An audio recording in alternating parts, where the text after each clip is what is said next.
ESPN welcomes you to the following presentation of the National Football League.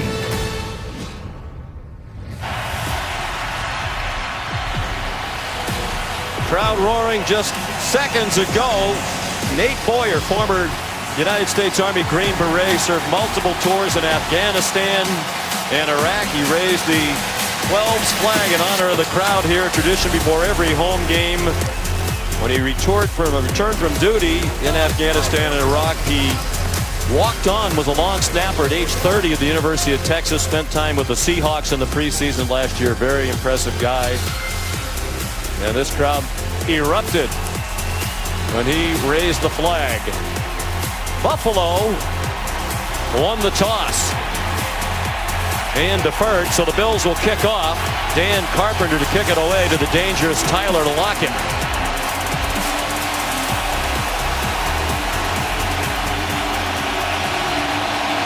And we're underway on Monday night. Wobbly line drive that bounces through the back of the end zone, and Seattle will begin at the 25-yard line. Led by Russell Wilson. We spoke with Pete Carroll Saturday. He said we've been a good second-half team since Russell Wilson has been here, and the numbers bear that out. 28-6 after November 1st with Russell at the helm. That's the best record in the NFL during that time.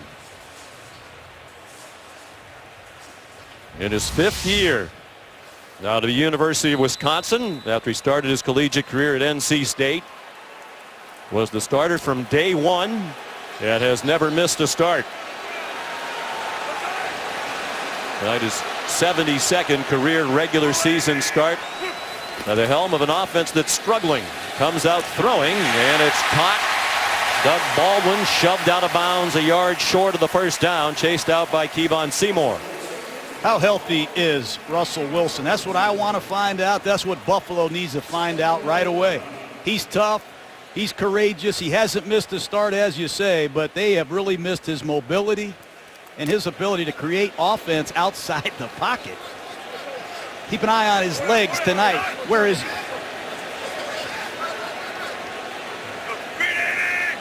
Christian Michael, the running back, he's their leading rusher. He's in trouble behind the line of scrimmage.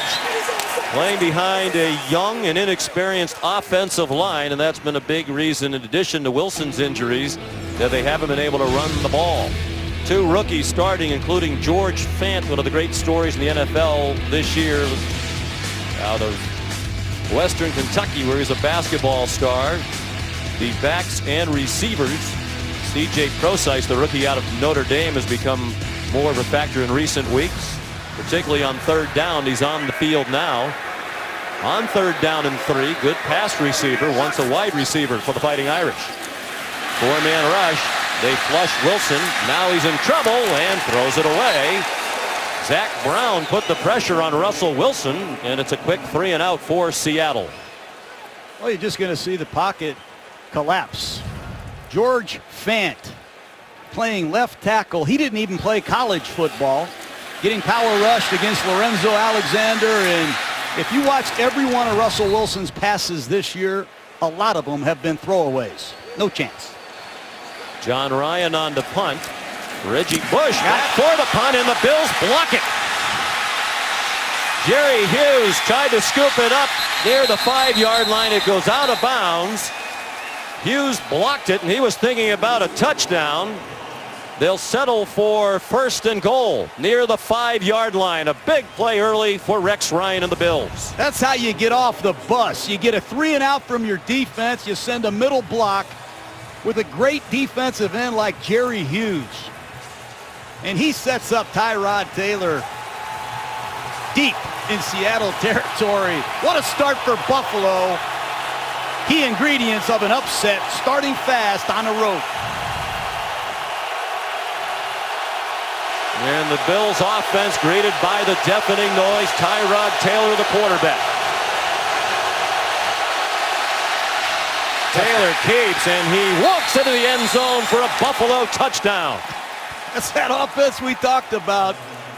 You don't know what's coming, but you better expect Tyrod Taylor to keep it. And if you don't assign somebody to Taylor, he's going to hurt you. Croyle playing outside linebacker. took the cheese.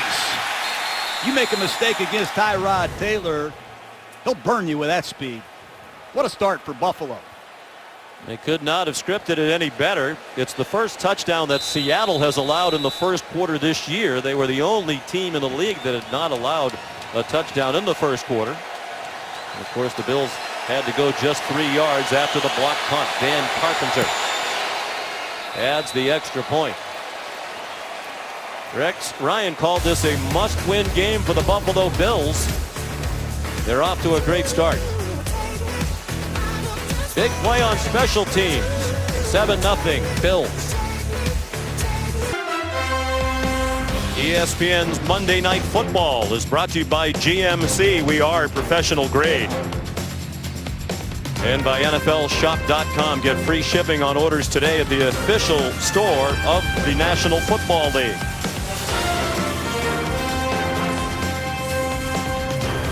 Coverage tonight from Skycam, brought to you by American Express.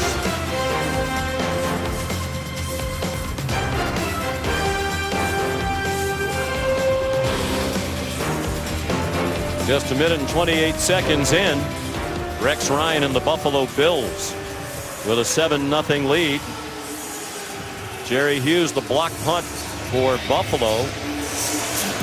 First punt that John Ryan's had blocked since 2014, just the 7th of his 11-year NFL career. Tyler Lockett finds a seam. Tyler Lockett belted down as he crossed the 40-yard line. Tackled by Jonathan Meeks, so a big special teams play for Seattle after their disaster a moment ago, trying to punt. 43-yard return. Take a look at that block punt. You're going to see a stunt from Sergio Brown. He starts on one side and goes to the other. And center Nolan Freeze, right guard Brock Croyle failed to pick up the stunt, and Jerry Hughes comes clean right up the middle and rejects this punt. Great execution by Danny Crossman, the special teams coach of the Bills. First punt blocked by the Bills this year. Short set by Russell Wilson. Doug Baldwin ridden out of bounds by Stephon Gilmore. Let's meet the Buffalo defense. Injuries up front. No Marcel Darius or Corbin Bryant. So Lige Douzable and the rookie out of Ohio State, Adolphus Washington, are starters. The linebacker core has been terrific. Great pass rushing threats in Hughes and Alexander on the outside. And in the secondary, Robert Blanton gets the start at safety. They're without 6-year starter Aaron Williams, sidelined with a neck injury. Wilson throwing a deep ball, looking for Baldwin, who runs under it inside the 10-yard line. What a throw by Russell Wilson under intense fire. He never saw the outcome of the throw. Pressure coming right up the middle off of this play action pass. Wilson hangs in there, goes to the ground and throws a perfect strike to Doug Baldwin, his go-to receiver. And again, these Bill corners continue to give up way too many big plays, Sean. First charge timeout. 50-yard completion for Russell Wilson, and they ran quickly to the line of scrimmage to try to snap it and catch the Bills off guard, so Rex Ryan used a timeout. Russell Wilson, who has become almost exclusively a pocket passer this year, with the injuries to the ankle, the knee, the chest, just delivered the throw of the year to Doug Baldwin. And Rex Ryan told us last night, Sean, this defense is based around 2 shutdown corners, Stephon Gilmore and Darby, who just got beat, and they have given up too many plays this year. If you're going to play man coverage, you got to play better on the outside than these Bill corners have this year. First and goal for the Seahawks, trying to quickly tie the game. The play fake. Russell Wilson maybe is a little more healthy. Touchdown, Seattle.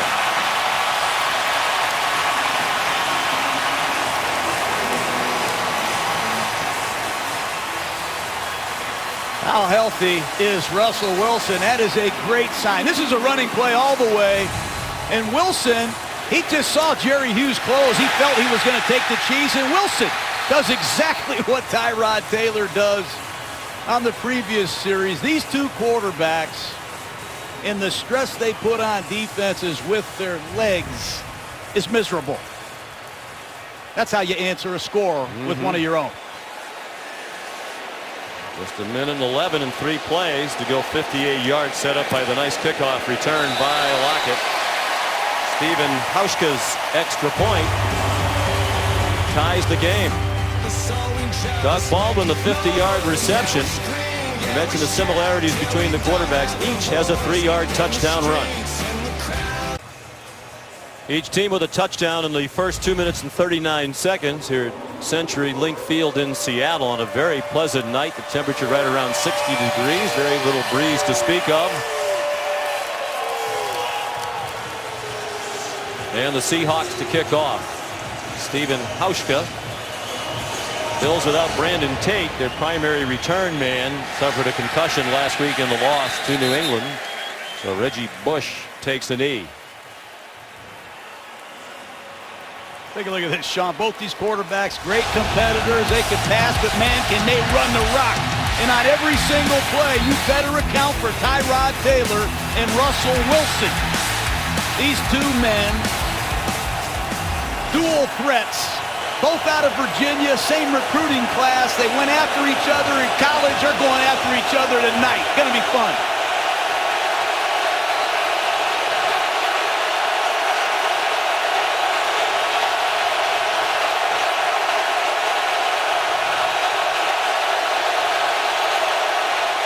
Play fake.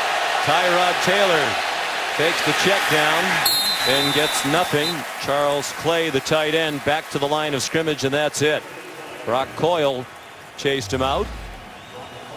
Well, the numbers aren't prolific in the passing game. He's completing less than 59% of his passes, just 6.5 yards per attempt, both near the bottom of the league, but he is the leading rushing quarterback in the NFL. And the Bills, 8th in the NFL in scoring, 26.5 points per game. They're the number 2 rushing team in the league behind only Dallas. And they keep it on the ground. Percy Harvin's on the field. He just came out of retirement early this week. They did not pitch it to him, and Taylor kept it. Got it to the 29-yard line. They shift into an unbalanced line. They bring Harvin across, and they run a dive option with Percy Harvin, who has been anywhere but Buffalo for the last year. This play selection by Buffalo, very unique and different. Going to cause a lot of communication from Seattle's defense. They marked it at the 30, 3rd down and 5.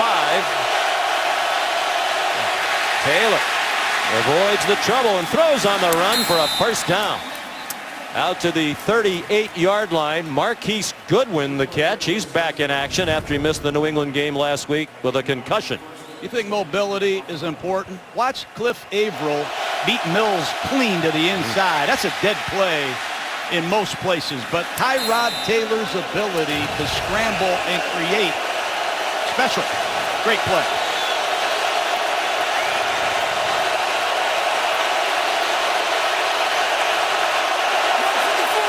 Ryan Broy comes in, extra offensive lineman. John talked about the different looks. He's at the right end of the offensive line.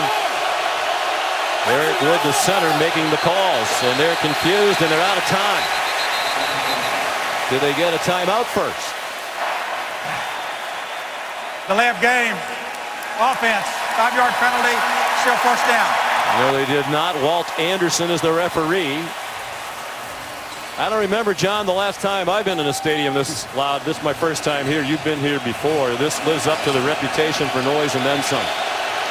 Loud, smart fans, and a lot of them.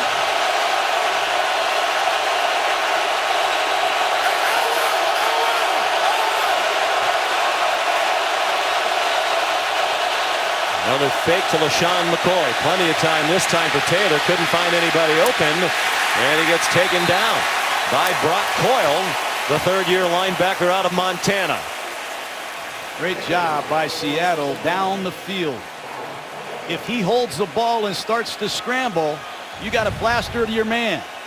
Just watch the receivers at the top of the screen. They're down the field running routes. You got to plaster to your man and not give him anywhere to throw. Nice work.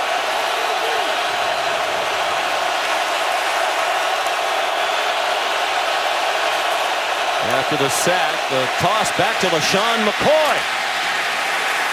And a good tackle, Earl Thomas. Had help from Deshaun Shedd. And now it's really going to get loud with this noise. 3rd down and long. Cliff Averill, a very hot pass rusher. 7.5 sacks. They're missing Michael Bennett. Keep an eye on Frank Clark, number 55. He's really stepped up his game.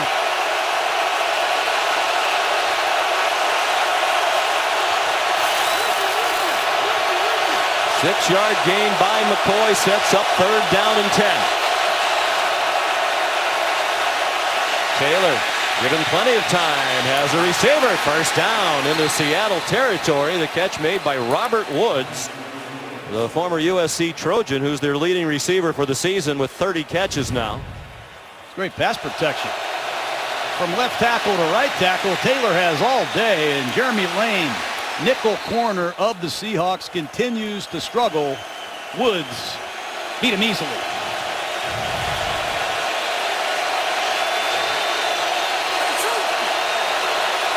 Reggie Bush and LaShawn McCoy now on either side of Tyrod Taylor.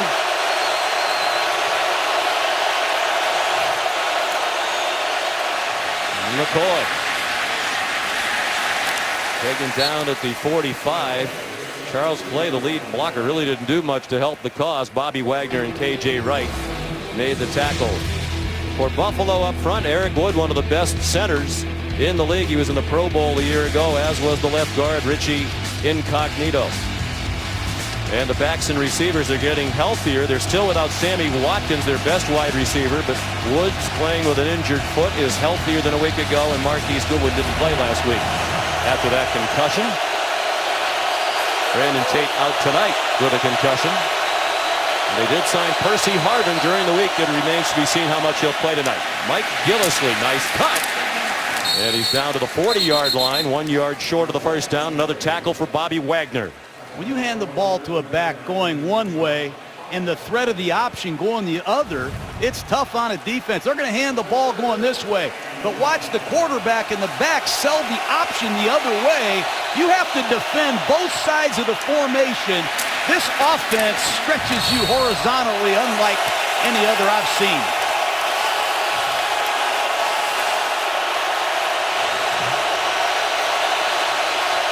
Third down and 1. The Bills have been the worst in the league in this situation. Not this time. Gillislee rips up the middle and goes down to the 31-yard line. Nice drive for Buffalo, battling this talented Seattle defense and the noise. Richie Incognito, left guard, he told us we can run the ball against Seattle. They're light guys, and we're going to run it repeatedly at them. That was impressive by Incognito, who's found a home here in Buffalo. Out of football for a while after the issues he had in Miami.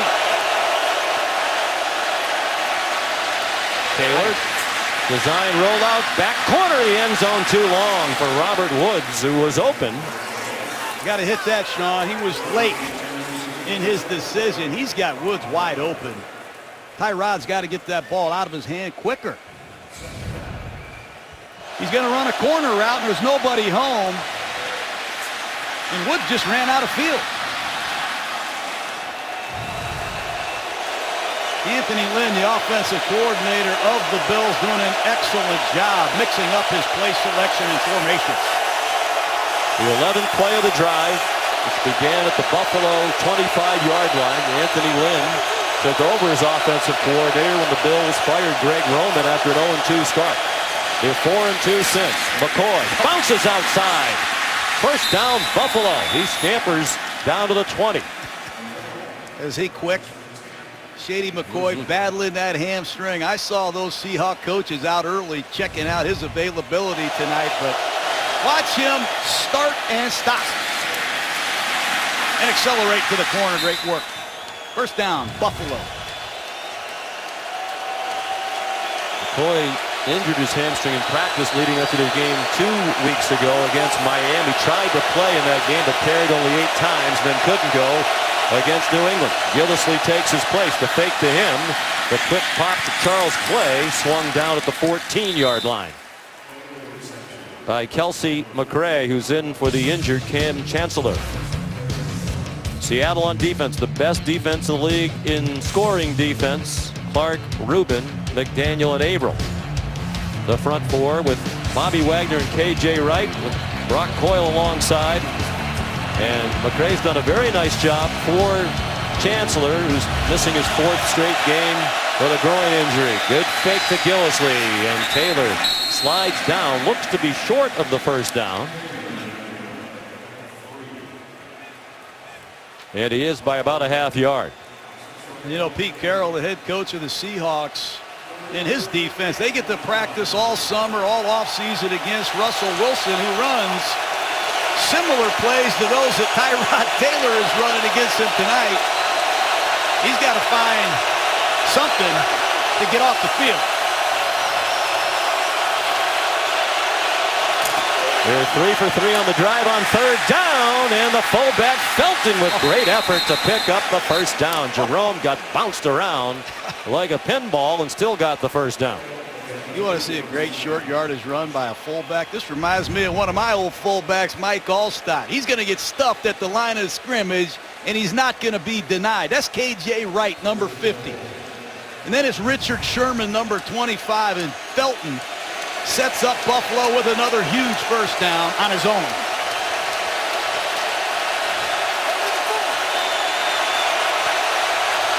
Percy Harvin back on the field to the right of the formation. 15th play of the drive. Taylor trying to outrun K.J. Wright. He chased him out. He'll mark it at the 5.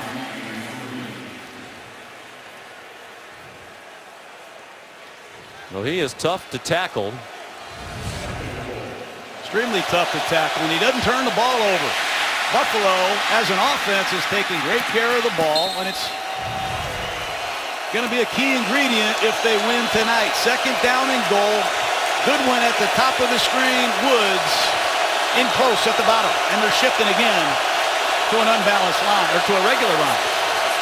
A 9-minute drive for Buffalo. 2nd and goal from the 5. The game tied at 7. McCoy to the line, and that's it. We talked to Tyrod Taylor last night, Coach. He said the key against the noise and against this defense of Seattle is to be patient. Take the check downs. Don't try to force things. Boy, have they been patient and effective on this drive. They certainly have, and they've done a lot of the damage on the ground. 3rd down and 5. Don't be surprised if they don't call an option. It's a big part of their system down here inside the 5. And here they are spread out in a no-back set. They're 5th in the league in scoring touchdowns in the red zone, better than 68% for the year. 1 for 1 tonight. Taylor, touchdown Buffalo. Justin Hunter puts the Bills back on top. Well, Cam Chancellor's out of the game, and Kelsey McRae is a backup safety. I have no idea what K.J. Wright and Kelsey McRae are doing. They're in great position, but there's nobody home, and the pass protection, the winning edge, really impressed with offensive coordinator Anthony Lynn's play selection on that series. Wow. The 4th touchdown drive in the league this year of 17 or more plays. The longest is 18 plays by Carolina. It took exactly 10 minutes to go 75 yards. 14-7, Buffalo on the road in Seattle. Our Week 10 Monday Night Football matchup features 2 of the best receivers in the NFL, A.J. Green and the Cincinnati Bengals taking on Odell Beckham Jr. and the New York Giants from MetLife Stadium. Coverage begins with Monday Night Countdown at 6. Also streaming live on Watch ESPN. Giants won 3 in a row after their win yesterday against Philadelphia. Tyler Lockett back for the kickoff. About his first try of the night, back 43 yards, so this time Carpenter squibs it.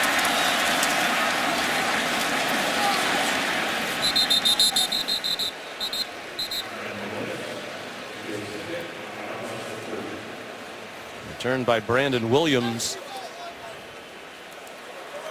We're going to mark him at the 35-yard line. So good field position again for Russell Wilson and Seattle. We mentioned moments ago George Fant, the left tackle starting tonight for Seattle, one of the great stories in the league. It's a young man who started last week in New Orleans. It was his first start in a football game since he was in the 8th grade. He was a standout basketball player for 4 years at Western Kentucky. Decided to use his 5th year of eligibility to join the football team. He played sparingly last year for the football Hilltoppers. They went through pro day. The Seahawks liked him, signed him as an undrafted free agent, and he made the team as a long shot. Now he's a starter. The handoff to Tyler Lockett, making men miss behind the line and turning it into a big play. Scurry it out to the 48-yard line, a gain of 13 on what looked like it would be a loss.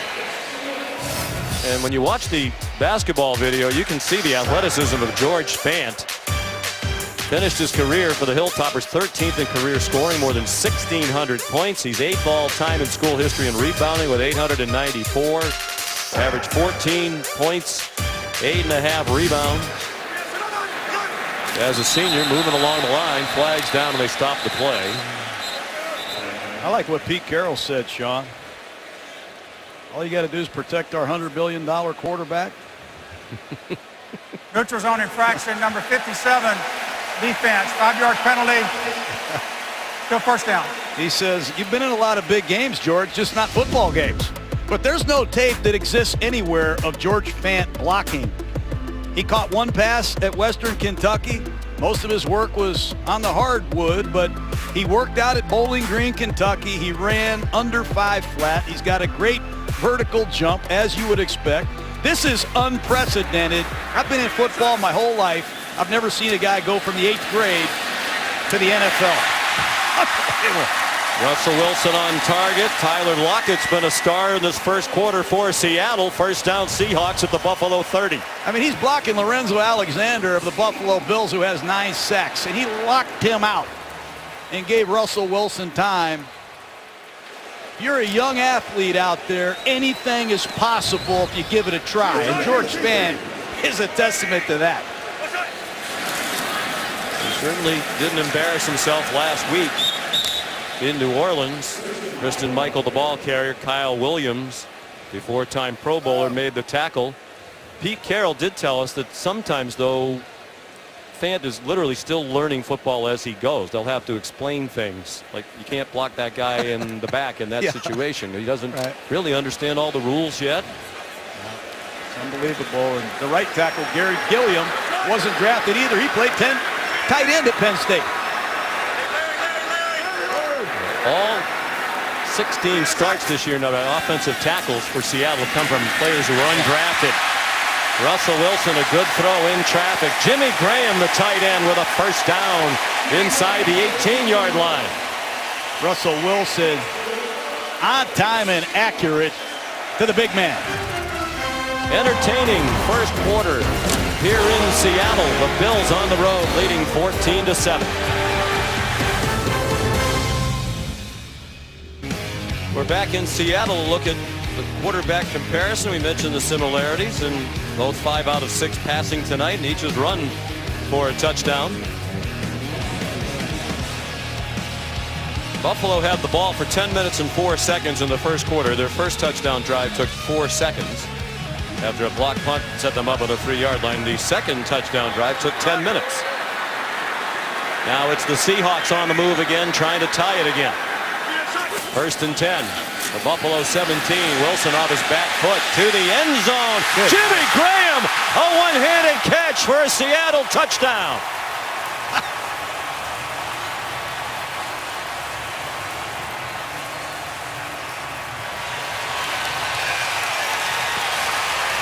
Jimmy Graham back at 100% after a horrible knee injury last year, makes an incredible one-handed catch. The man had 51 touchdowns in 5 seasons in New Orleans. Pass interference, number 26, defense. That penalty is declined. The result of the play is a touchdown. And there's certain things you can't stop, and one of them is Jimmy Graham in the red zone when he's feeling it. What a great throw again by Wilson.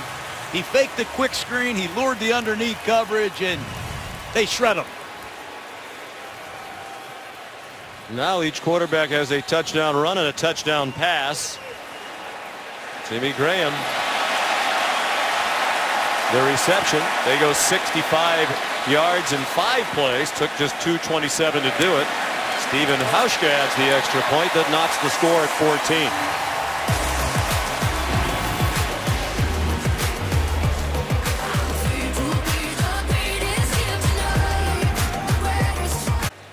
During his 5 years in New Orleans, Jimmy Graham, the leading red zone target in the National Football League, and Drew Brees found him in the end zone regularly. 35 touchdown receptions on plays starting in the red zone. Seattle really hasn't been able to take advantage of his skills.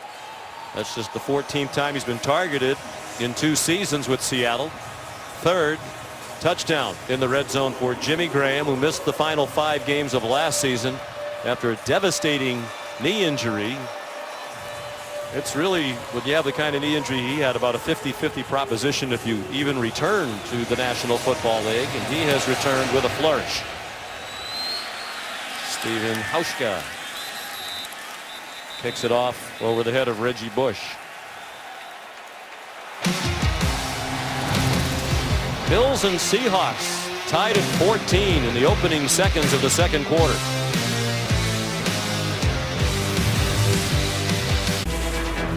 ESPN's Monday Night Football is brought to you by Burger King. Now get 3 large pancakes for only 89 cents, only at Burger King. And by Navy Federal Credit Union, federally insured by NCUA. Free spirits, these 2 coaches for sure. Rex Ryan, Pete Carroll, they like to have fun. They keep it light and loose for the most part for their teams. And their teams hooked up in a fun game to start. Through 1 quarter and 6 seconds, tied at 14. Tyrod Taylor's been very impressive, and he's on target again. Robert Woods breaks free from the tackle of Jeremy Lane, and he's out to midfield with a Buffalo first down. Marquise Goodwin cleared it out, and Jeremy Lane struggling in coverage with Woods. Play action pass. You see the clear out on the left side of your screen, and good to see Woods running around healthy. He's been battling a bad ankle. He's taking it to Jeremy Lane. 25-yard gain. Taylor so poised on the road on Monday night in front of this loud sellout crowd. LaShawn McCoy following the block of Richie Incognito. That's about 8 more for the Bills. Deshaun Shedd made the stop for the Seahawks. How do you not like watching Richie Incognito and left guard pulling around the horn, get downhill and take on these defensive backs? Good night. Incognito out of the league for a while, the bullying scandal. He was an outcast. Rex Ryan, the Pagula family, brought him to Buffalo, and he has rejuvenated his career, and man, is he fun to watch. 2nd and 2, another look. The pistol, McCoy. Couple of great cuts. Did well just to get back to the line of scrimmage. Penetration all over the place, including Richard Sherman up from the corner. Bobby Wagner finally got LaShawn McCoy on the ground. You know, the Bills owned by Terry and Kim Pagula. And Richie Incognito said he's so grateful to the Pagulas for giving him another chance. He flew to Florida to meet them the same weekend that the Seahawks played the Patriots in the Super Bowl. And they spent hours talking about the past and what Incognito is doing to make sure it didn't happen again. He helps lead the way for McCoy for a first down. He's laying people down right now. Richie Incognito on that power play. He's the left guard, number 64. Watch him pull and escort LaShawn McCoy. This is how you do it. I mean, Seahawks are going down left and right, and Incognito has a lot to do with it. It's hard to imagine when you talk to him, as we did last night, that he could have involved himself in something as ugly as that situation in Miami. Mike Gillislee, the running back. Taylor Got a couple. Tried to use the fake to shed Kelsey McCray, but could not. There's a flag down in the secondary along the far sideline. They got Richard Sherman. He was trying to plaster to his man. He knew he was in trouble, and he grabbed Goodwin. Holding, number 25, defense. 5-yard penalty will be added to the end of the run. Automatic first down. Taylor escapes. You have to plaster. And Sherman was in trouble. I didn't see much there, but pass interference, defensive holding. Oh, I don't understand anymore. You said today PI, pass interference, actually means personally irritating to you. That's what I said. Yes, you did. And you meant it. Reggie Bush down the near sideline with another first down. How impressive are these Buffalo Bills on offense in this hostile environment, marching up and down the field against the best scoring defense in the league. What are these formations? I mean, this is stack formation. You got 2 receivers to the right, 2 to the left. It's a zone read with a built-in quick screen. Here's Reggie Bush, and he and Pete Carroll go way back. Formations are making me dizzy.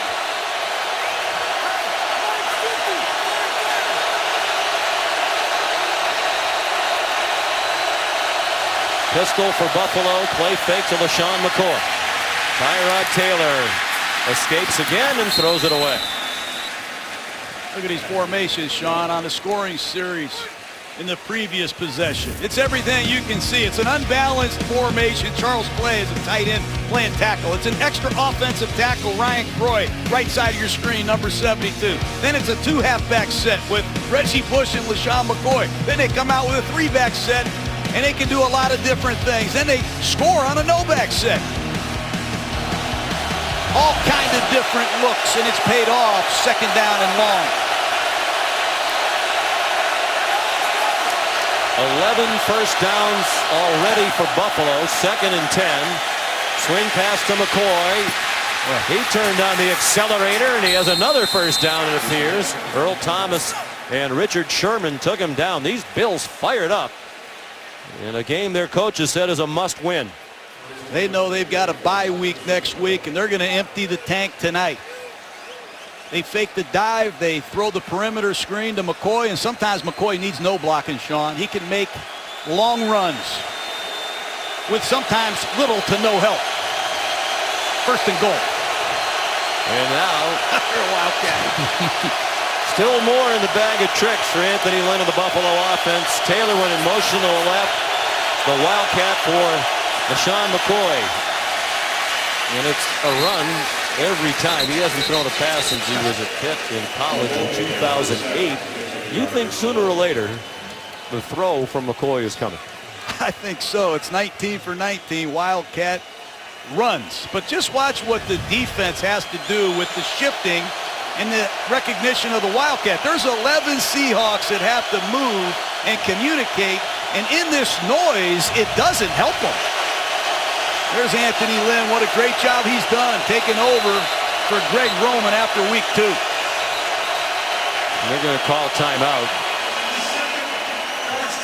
He said his primary objective when taking over is to make the best use of their personnel. And that's what he is doing tonight for sure. Sean McDonough, John Gruden, Lisa Salters. Scintillating start to this edition of Monday Night Football. Buffalo and Seattle tied at 14. Going up and down the field, and Tyrod Taylor has Buffalo poised to score and reclaim the lead for the 3rd time. 2nd and goal from just outside the 6. All day to throw. Taylor to the goal line. It is out of bounds. McCoy thought he had it just shy of the pylon with Brock Coyle in coverage. But the officials deem him out of bounds. 3rd down and goal. Dangerous throw late to the outside. Ball's on target. Clearly out of bounds. Good call by the official. 3rd and goal. Last time they used an empty backfield set. Tyrod Taylor spread the Seahawks out through a touchdown pass. Percy Harvin. Back in the NFL, the ex-Seahawk. Wouldn't that be something? They're 6 for 6 on third down tonight. 4-man rush. And a flag thrown, and Taylor is sacked.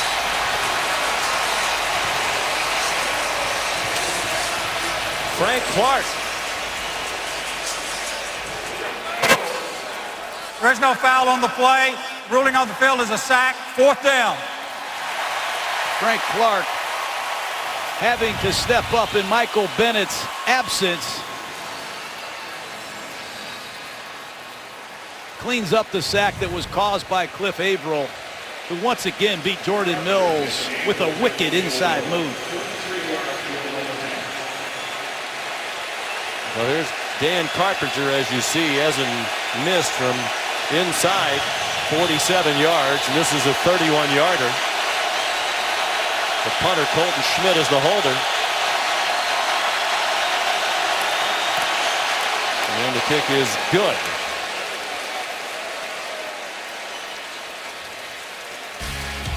Buffalo leads for the 3rd time, led by Tyrod Taylor.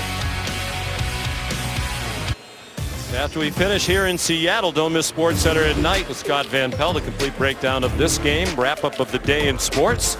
We'll have his bad beats, one big thing, all the things you come to know and love from SVP. Highlights, sports news, all streaming live on the ESPN app and watch ESPN.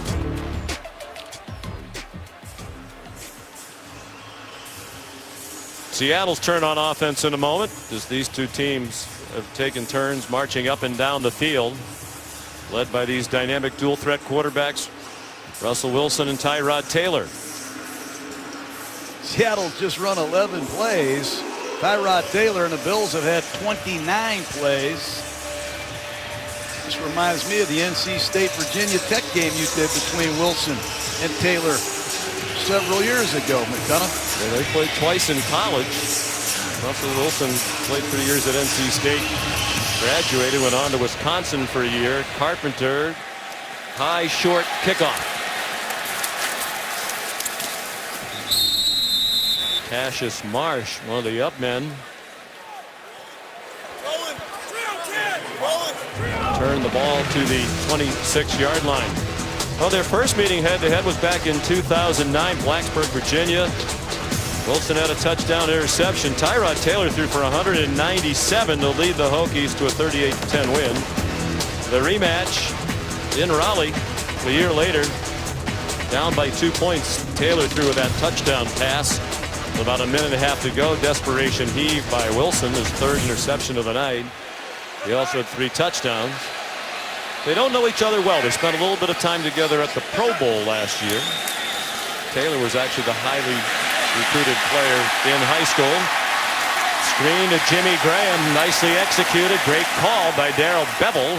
And a first down for Seattle on a gain to the 44-yard line. It's great execution by Wilson. Here's Jerry Hughes. He plays it perfectly. He's unblocked. It's a bootleg. And he wasn't fooled at all, but Wilson gets depth out of the fake and gets the ball to his hot receiver, Jimmy Graham. He looks back to his old self. Sure does. Pete Carroll said that when we visited Saturday night. Graham looks faster than ever. Deep throw, and intended for Curse, and he can't catch it. Double coverage for Buffalo. Crowd wanted a flag. Ronald Darby and Robert Blanton. Well, offensive coordinator Darrell Bevel told us they were going to take some shots at these Buffalo corners. They got Darby with Baldwin in the first quarter. That time they're going after him with Curse. I like the no call. Let him play. PI is personally irritated. I think the Seahawks would like it if they went that way when they were on defense. They are very physical. C.J. Prosise, the ball carrier. He got popped as he went ahead for 2. And they're a little agitated about the flags. Last week in New Orleans, they were penalized 11 times, only 2 for the New Orleans Saints. Those offensive pass interference calls that they claim they were victims of, you can't really disagree with, but remember Richard Sherman got away with one against Julio Jones and the Falcons a few weeks ago. Tough call to make. Pass interference. 3rd down and 8. Seahawks at their own 46. Buffalo rushes 5.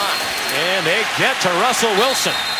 Taken down Jerry Hughes with Lorenzo Alexander not far behind. Back at the 36-yard line. Jerry Hughes against Gilliam at right tackle. Off to the races. Take a look at Hughes. Overpowering. C.J. Prosai stayed in the block but did not help. Now John Ryan, who's had one block tonight. Ooh, pressure again. Reggie Bush bobbled it and got tackled immediately by Nico Thorpe. Crowd booed.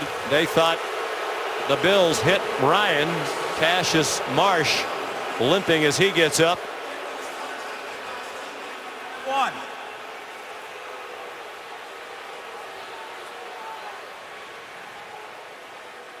Buffalo's ball with the lead right after this. 4th possession for Buffalo. The Bills lead 17-14. They've scored on each of their first 3 possessions. 2 touchdowns and a field goal. The first touchdown just 3 yards set up by a block punt. Tyrod Taylor running the option. Pitches it to McCoy. Put his head down but got driven back. Sean Shedd and Kelsey McCray.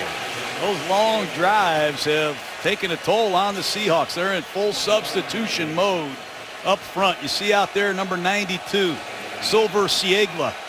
They got number 90, Jaron Reed, a rookie. 97, DeMontre Moore, just coming off the field, was just picked up this week.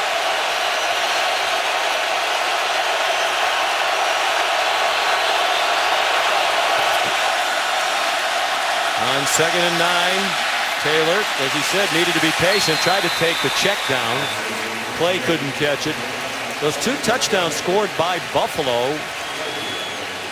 They're the first team to score 2 or more touchdowns in the first quarter of a regular season game against Seattle in exactly 6 years. November 7th of 2010, when the New York Giants scored 3 touchdowns here in the first quarter against the Seahawks. 95 straight games the Seahawks went without allowing 2 touchdowns or more in the first quarter. The longest streak in the league since Denver had 102 such games back in the 70s and 80s. Streak that ended 35 years ago. Here comes the rush. Averill didn't get him down, and now Taylor with a deep throw that's too long for the sprinter Marquise Goodwin. There is a flag down on the play on the far side of the field near the line of scrimmage. Offside, number 56, defense. 5-yard penalty. Still 3rd down. Cliff Averill off to the races. He's given Mills a lot of problems with an inside move. That time he's going to try to edge him to the outside, and he's off early. 3rd down and 5. 3rd down and 4. Anything goes in this down and distance with Tyrod Taylor at quarterback. Converted on their first 6 3rd downs. Didn't convert on the last one and had to settle for the field goal. Trying to avoid punting for the first time tonight. Taylor, the clock expired in his head and he threw it away. Cliff Averill cannot believe he did not get a holding call on Jordan Mills. He better be careful here. He is really upset. 79 Mills. And Averill having quite a battle. I say let him play. Less flags, the better.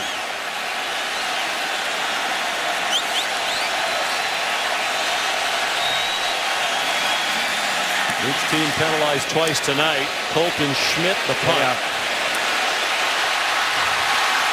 Tyler Lockett gets a devastating block inside the 20 and down.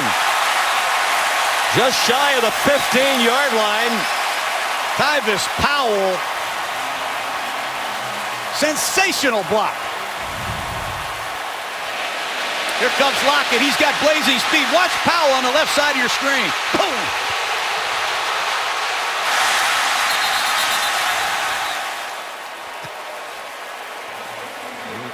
Appears to be where he stepped out. There's the block again.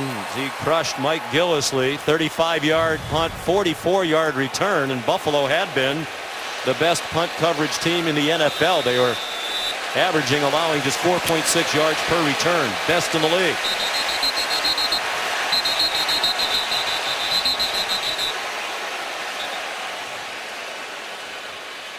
Lockett had 8 touchdowns last year. He's been battling a knee injury early this season, and he and Jimmy Graham look like they're just about fully recovered, Sean.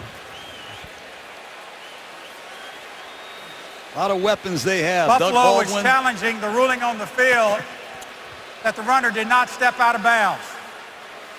Baldwin had 14 touchdowns. Let's take a look at the sideline to see where Lockett went out. Officials ruled that Tyler Lockett did not step out of bounds until he reached the 18-yard line. Rex Ryan and the Bills think he went out back near the 40-yard line. So Walt Anderson communicating with New York. Replay official on site here, helping to expedite the process, is Billy Smith. You probably don't want to kick the ball right in the middle of the field to Lockett. Colton Schmidt cannot give Lockett these kind of opportunities.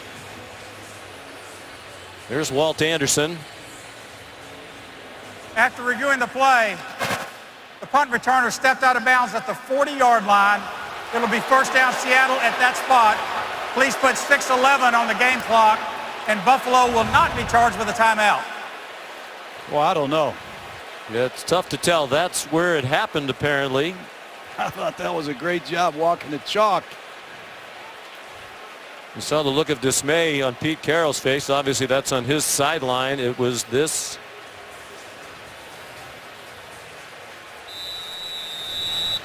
Been aggressive tonight on offense. Wouldn't be surprised if they take another shot. Curse at the top of the screen can fly. And Stephon Gilmore has struggled in tight man coverage. So they lose 22 yards on the play. It's a 22-yard return. Taylor deep, caught, first down. Jermaine Curse to the 25-yard line. You see George Fant, the left tackle, help his quarterback back up to his feet. This is amazing. All the undrafted players that are making huge contributions.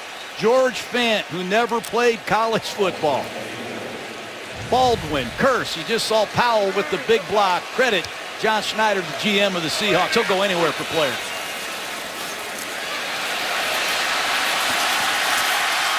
Doug Baldwin, another first down. Preston Brown ran him down. Third-year linebacker out of Louisville. Name's a passionate Louisville Cardinal. Was wearing a Louisville sweatshirt. I visited with him yesterday and was extolling the virtues of Lamar Jackson, their quarterback, who is the leading Heisman Trophy candidate. Oh, he and Zach Brown, number 53, they got to get off the field themselves. Buffalo's dominated the time of possession, better than a 2-to-1 edge, but now it's Seattle poised to take the lead with a touchdown. Christian Michael got blasted as he reached the 10. There is a flag down with 5:01 to go in the half. Thought I saw a chop block on the backside by this Seahawk offensive line. Personal foul, clipping, number 74, offense. 15-yard penalty, still first down. Well, he mentioned Pete Carroll said they're still teaching George Fant the rules, and maybe he didn't know that he could not do this. Good call.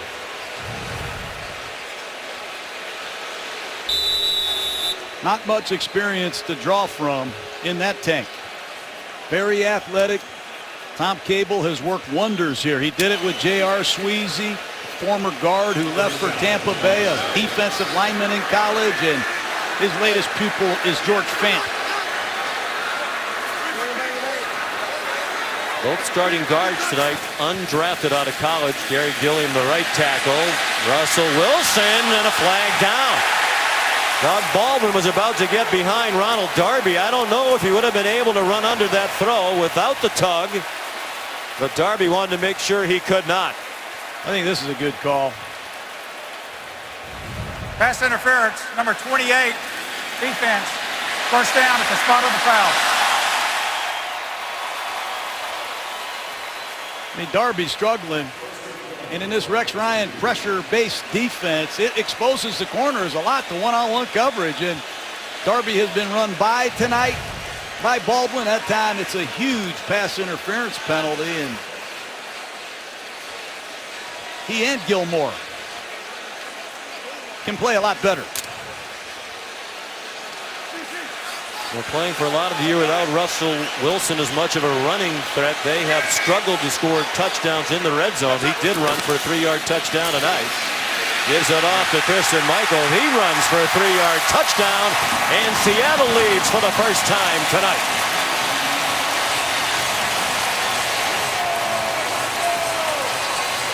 I did not see this coming. A shootout. Just a power play off the right side. How about this fullback, Will Tokuafu, 280 pounds. Good vision by Christian Michael. Far and away the Seahawk leading rusher. Second round draft choice. Traded to Dallas, let go by Dallas, let go by the Redskins, and Pete Carroll gives Christian Michael an opportunity to redeem himself, and boy has he. Without Thomas Rawls, who would have been their featured back, he has a fractured fibula. The extra point good by Stephen Hauschka. 4.5 to go till halftime. Pete Carroll and the Seahawks leading by 4. Seattle leads for the first time tonight, 21-17. For the 118th consecutive sellout here at CenturyLink Field in Seattle. Stephen Hauschka kicks off. Reggie Bush, just the 6th kickoff return of his career, and he did well to get to the 14-yard line. Excellent coverage by the Seahawks. Uncharacteristically tough night for the Seattle defense. Ordinarily the opponents are scoreless or close to it in Seattle. The Seahawks have led the National Football League in scoring defense in each of the previous 4 years. They're the first team to do that in the Super Bowl era, and they lead the league this year in scoring defense at just under 16 points per game. If that stands, they'll be the second team in NFL history to lead the league in scoring defense 5 years in a row. They'll match the Cleveland Browns of the mid-50s. They've given up 17 already tonight. Tyrod Taylor and the Bills offense back on the field. Mike Gillislee, the ball carrier. There were some interesting names. There is a flag down in the area where the tackle was made. Holding, number 77, offense. Half the distance to the goal. Still first down. Cordy Glenn, the left tackle. But you mentioned when Steve Hurt, our crack researcher, mentioned the Cleveland Browns of the mid-50s, that Chuck Noll was on that team. Hey, Lenny Ford, Weeb Eubank, Paul Brown. I know my Browns. He sure did. Walton Michaels went on to be a head coach in the league. Was on that team. Tom Kaplan was on that team, who later served as a defensive coordinator for both of these teams, Buffalo and Seattle, under the great Chuck Knox. Charles Clay, short reception to the 10. They need the 23 for a first down. Bobby Wagner was right there for Seattle. In this zone coverage, you have to keep vision on the quarterback. And if you're a hook player, drop a yard or two outside that hash mark and read the quarterback. And when that ball leaves his hand, you break on it. Nobody does it much better than Bobby Wagner. Over 100 tackles, 4 straight seasons. He will not come off the field ever. He and KJ Wright pride themselves on being linebackers who can play every down. Here comes the rush from Averill. He wants a holding call again. Tyrod Taylor throws it away. Cliff Averill, he pulled up. He thought for sure there was going to be a flag on Mills. Averill, he's trying to officiate this game. Yeah, they seem a little bit too caught up in the officials, the Seahawks. I thought Miller at right guard was off early. Should have been a false start. Third down and long. Be very careful right now if you're Tyrod Taylor. Don't be surprised if you see a draw or a screen. Pretty predictable situation. Only 2 false starts all year. They haven't flinched in the noise. The play clock has run out. Next place. Delay of game. Offense. 5-yard penalty. Still third down. Quarterback can't hear. Anthony Lynn is up in the press box. He's calling a play directly to Tyrod Taylor. The formation, the motion, the play, the alerts, and Tyrod can't hear it. And his teammates can't hear him either.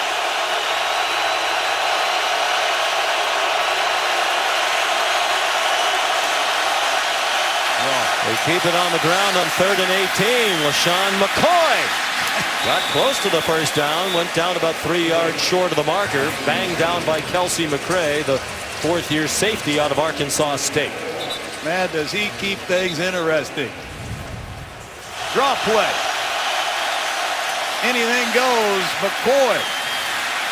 He's made more long runs than most backs I've seen in the last 4 or 5 years. Here's Lockett, and Colton Schmidt better be careful with the location of this punt.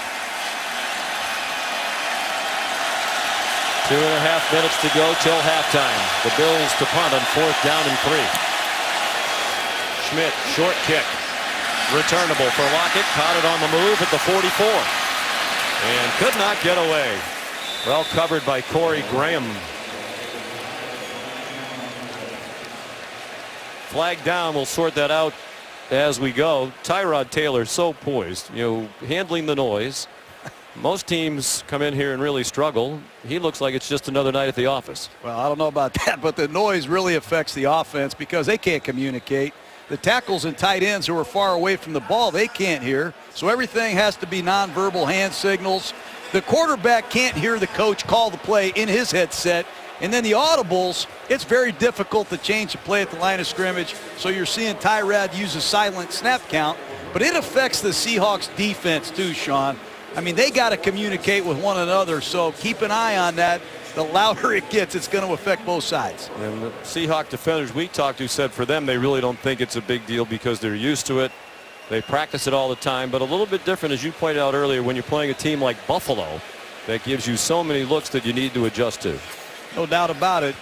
We've seen Wildcat. We've seen every formation possible, and they have done a nice job keeping the Seahawk defense off balance. And in the 2-minute drill, let's see this play selection. A year ago in previous seasons, Russell Wilson and Marshawn Lynch have used the read option with great success. I don't think that play is at the top of Darrell Bevell's list. Will they trust their young offensive linemen to pass protect?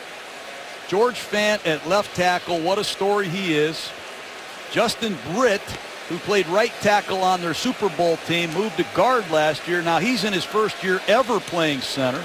Glowinski at left guard, a first-year starter. And Ifedi's a rookie at right guard. Will they throw the ball and expose these linemen against this Buffalo Bill pass rush? The penalty was for a hold against Seattle on Demontre Moore, so the ball back to the 32. 2:19 to go. All 3 timeouts left in the half for the Hawks. Wilson out throwing to Jimmy Graham. Up and over for a first down and more.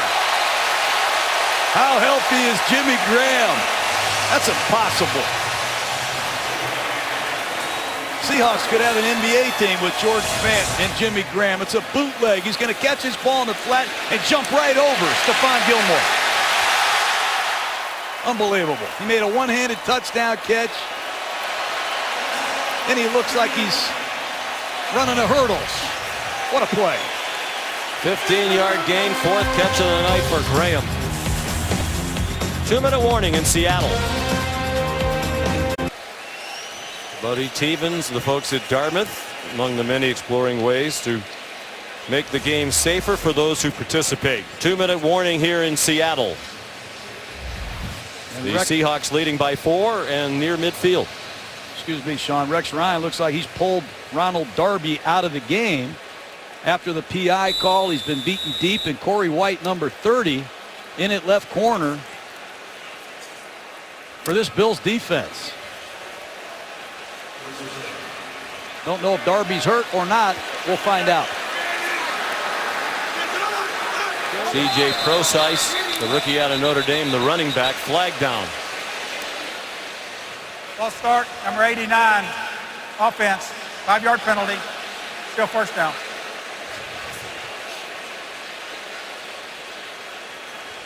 Darrell Bevell has really had to adjust his play selection with the injuries to Wilson and all the newcomers up front on this offensive line. It's come together tonight, but will he trust this offensive line to pass protect in a known passing situation? First and 15, Seahawks from their own 42. 2 minutes to go in the half. Seattle up by 4. Wilson back shoulder throw, and a catch made by Jermaine Kearse into Buffalo territory with a first down to the 38-yard line. There's nothing you can do about this. These throws that Russell Wilson is making tonight, there's no defense for it. And a great catch by Kearse.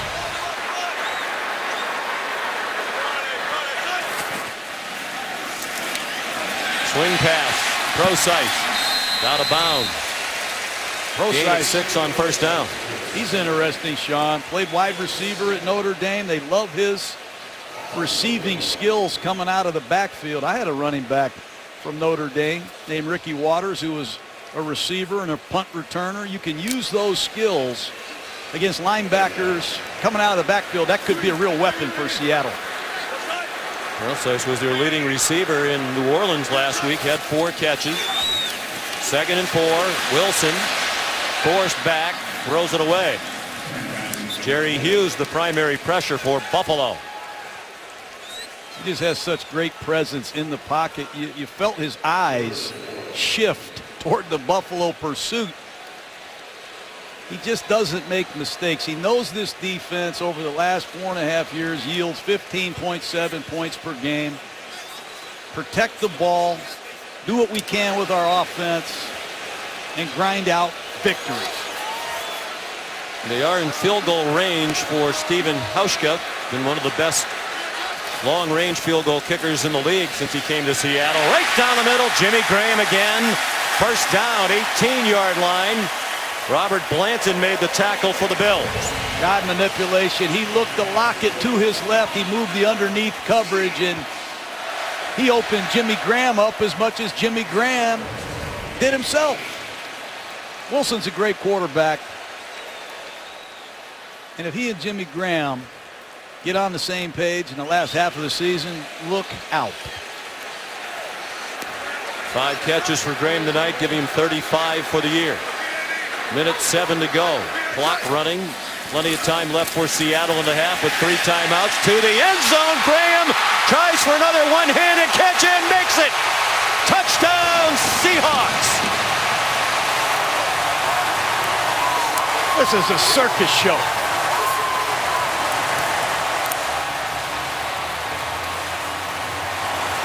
Graham is possessed. Wilson knows that he's going to give the big man chances, and that's the second one-handed catch. And he maintains possession. That's a complete process. I wish he could dunk that over the goalpost personally. Did a great job. And they are reviewing it, obviously.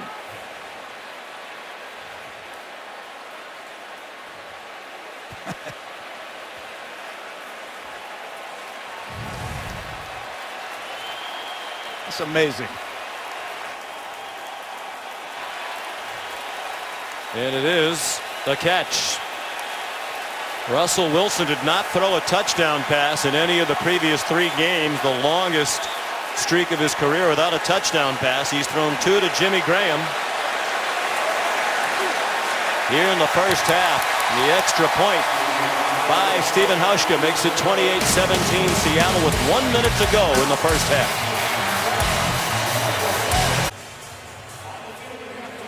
Huge first half for Jimmy Graham, coming back from a very serious knee injury. Pete Carroll said he looks to me as if he's as fast as ever, and who could argue his hands are certainly as good as ever. 2 one-handed touchdown grabs tonight. Yeah, Odell Beckham is probably saying, man, I'm not the only guy that can do that, but What you don't see is the rehab that this man had to do. November 29th last year, a terrible knee injury. A lot of dark, hard times by Jimmy Graham, working relentlessly to come back. A lot of guys don't come back from that injury. How has he done this? I don't know. The kickoff by Hauschka results in a touchback. It was November 29th against the Steelers. He's going up to catch a pass. Tripped and fell, landed awkwardly. Had a ruptured patellar tendon in his right knee. They put an air cast on that leg immediately. He had surgery a couple of days later. They wondered if he'd be back this year. He was back to start the season opener against the Dolphins. And when we watched the practice Saturday, he looked like the fastest guy on the field. On offense or defense for Seattle. They're trying to set up a screen, and it goes nowhere. It was deflected en route to Mike Gillislee, and he's down for a loss of a couple. This is just not what Buffalo does well. You said it early, Tyrod Taylor's passing statistics at the bottom of the league, but they don't throw the ball very much. I think they throw it less than everybody else. Seattle used the timeout. They want more before the half in the Toyota halftime. Boomer's final drive. Among the topics, Dak Prescott and Matt Stafford, who led the Lions to another scintillating win in Minnesota yesterday. The First Take crew will talk about the MVP race. Tom Brady and Matt Ryan picture there. How about Derek Carr? How about Matthew Stafford, among others? And the great Adam Schefter will have his news and notes as we wrap up week 9 of this Monday night football schedule and the schedule in the NFL. Taylor deep down the middle and caught. Woods the catch. And Buffalo says thank you for that timeout, Pete Carroll. We'll try to capitalize.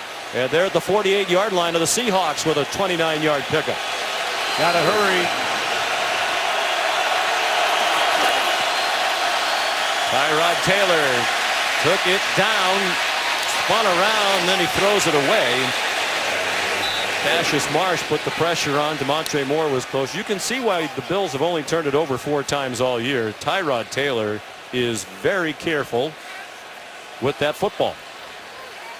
It's unbelievable, the fact that they have not turned the ball over in 18 consecutive road quarters.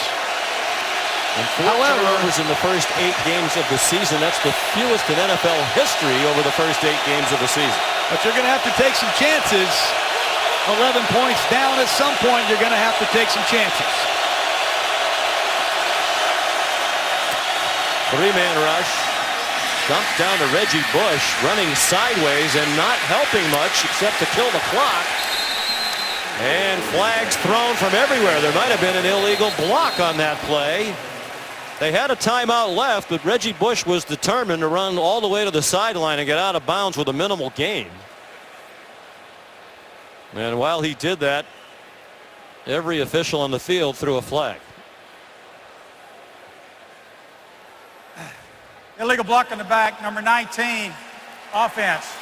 10-yard penalty, still second down. It's Walter Powell. The clear push in the back on Richard Sherman, but you said it, when you catch the ball in that situation, go north and south and take an immediate timeout. 11 seconds. Goodwin at the bottom of the screen can fly. Carpenter's been an accurate field goal kicker for Buffalo. Doesn't have the biggest leg. His longest attempt of the season is 49 yards. Deep drop by Taylor. Over the middle. Caught for a first down. 4 seconds to go. 3. Buffalo will use the timeout. Robert Woods the catch. He's had a productive night. That gain is 11. Excellent pass protection. That's what makes it happen. Carpenter, who's been a very good kicker for a long time. He made a lot of field goals for the Dolphins. He's done a great job as a Buffalo Bill, and this could potentially make it a 1-score game. Showed you earlier, 3 misses this year, all of them from 47 yards or longer, and this is going to be about a 51 or 52 yarder. Watch Bobby Wagner. He's had a history of jumping over people in this situation. Let's see if he times his jump like he did a couple weeks ago against Arizona. The 53-yard drive. Wagner looking to the sideline. He's looking for permission. Oh boy, are they offside. They went through and attempted the kick, and now Carpenter down grabbing his knee as Richard Sherman hit him.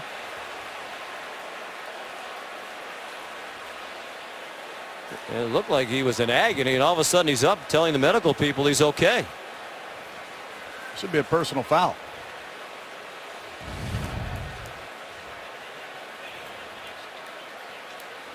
Prior to the snap, offside, number 25, defense, unabated to the kicker. It's a 5-yard penalty.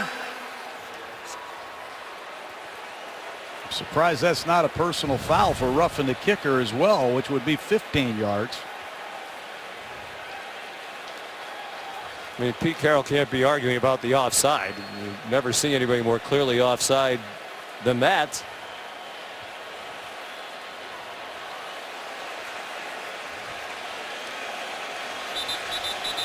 So now it'll be a 48-yard try. Carpenter looked like for a moment he was seriously injured, and you could understand how he might have been based on that collision as he was following through. 1 for 1 tonight from 31 yards. He's now made 101 field goals as a Buffalo Bill after 127 in Miami. The officials with a long conference.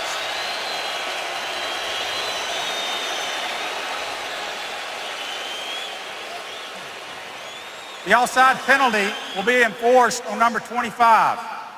Trainers came onto the field to attend to kicker number 2. This will be a charged 4th timeout for Buffalo. Number 2 will have to leave the game. My goodness.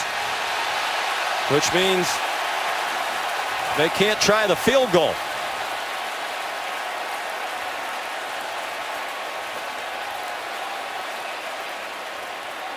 Or they're going to have somebody else try the field goal. And the players are going to the locker room. They think it's halftime. I think there was no announcement about a runoff of time. The half is not over. Yeah, Walt Anderson, seeing everybody running off the field, lets them know they need to come back. The half is not over. There's 3 seconds on the clock. I don't even know what roughing the kicker is. Well, that's what I want to bring in Jerry Austin for first and foremost. Sherman was clearly way offside. There were flags and whistles, but he continued. In that instance, did the officials just give him, Jerry, the benefit of the doubt that he didn't hear the whistle and was just continuing the play? No, if you continue after they've blown the whistle for an offside, it's no different when they pick up a quarterback and stuff him. You're going to get that 15-yard penalty. They should have had a 15-yard penalty on roughing the kicker here and shut it down. And since he was injured by a foul, then he would be allowed to stay in the game. There are 3 seconds on the clock. But since they didn't make that call, he does have to go out, but there's no 10-second runoff because the clock was stopped. Right. So how can they not make this call? We've had plenty of time to look at it. The kicker got roughed. He got hurt. That's the right call to make. This is unbelievable to me, and I guess Colton Schmidt is going to have to try to kick the ball. Well, here's what Rex Ryan is saying now. Spike the ball fast. That will count as Carpenter being off for a play, and then they'll try the field goal. And now they don't have enough men on the field. And the officials are still standing over the ball, so they're going to go to a very quick spike to stop the clock and then get Carpenter out there. Well, Jerry, you've seen a lot of things. Coach, you have too. I'm not sure I've ever seen this before. I don't think so. I don't believe I've seen this. But I think there's a good case for having roughing the kicker on this play because 25 did continue to the kicker and hit it.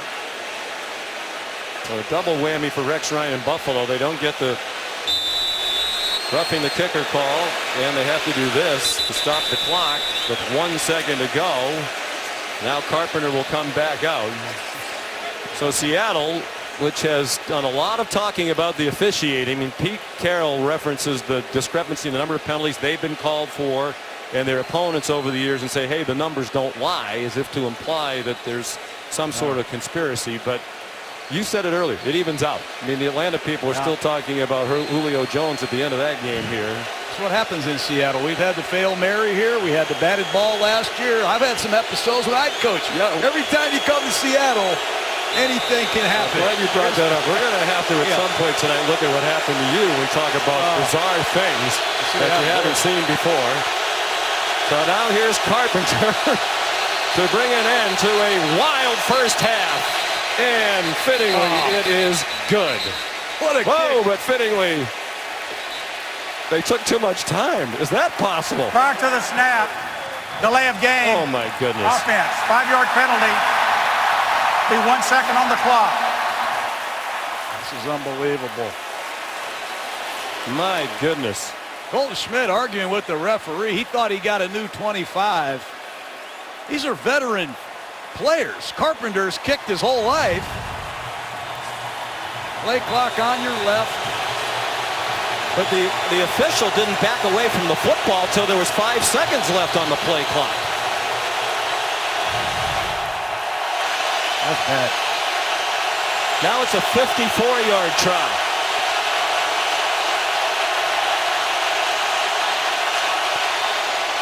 And a knuckle ball that is no good.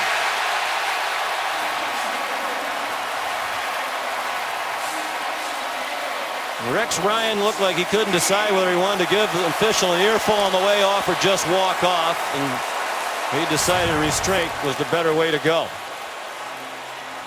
I didn't like that sequence at all. Buffalo should have got the 15-yard penalty, and I didn't like they didn't start that 25-second shot clock. But Seattle gets away with it, and it's an 11-point halftime lead for Seattle. And they got to delay a game penalty when the official stood over the ball till 5 seconds to go on the play clock. Seahawks lead at the half. Here's Chris Berman, the Toyota halftime.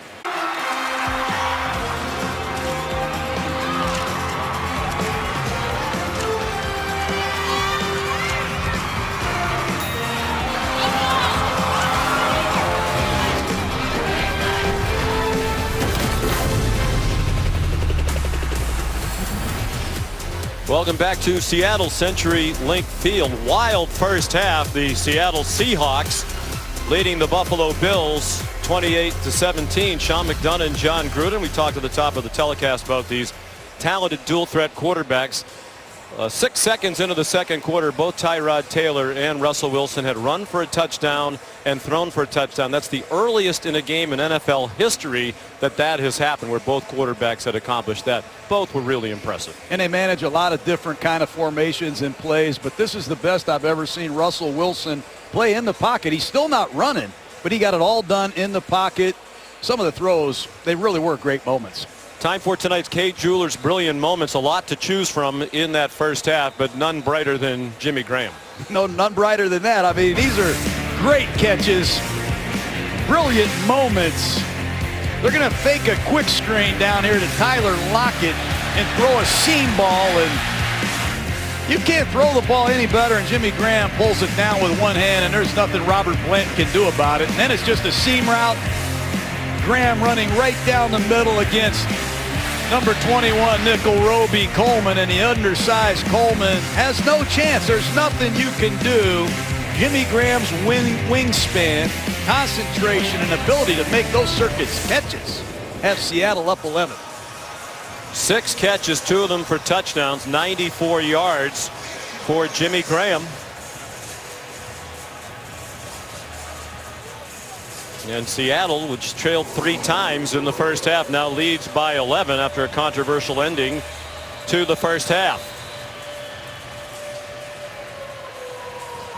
Buffalo will get the ball first to start the second half. Reggie Bush back deep for the kickoff from Stephen Hauschka.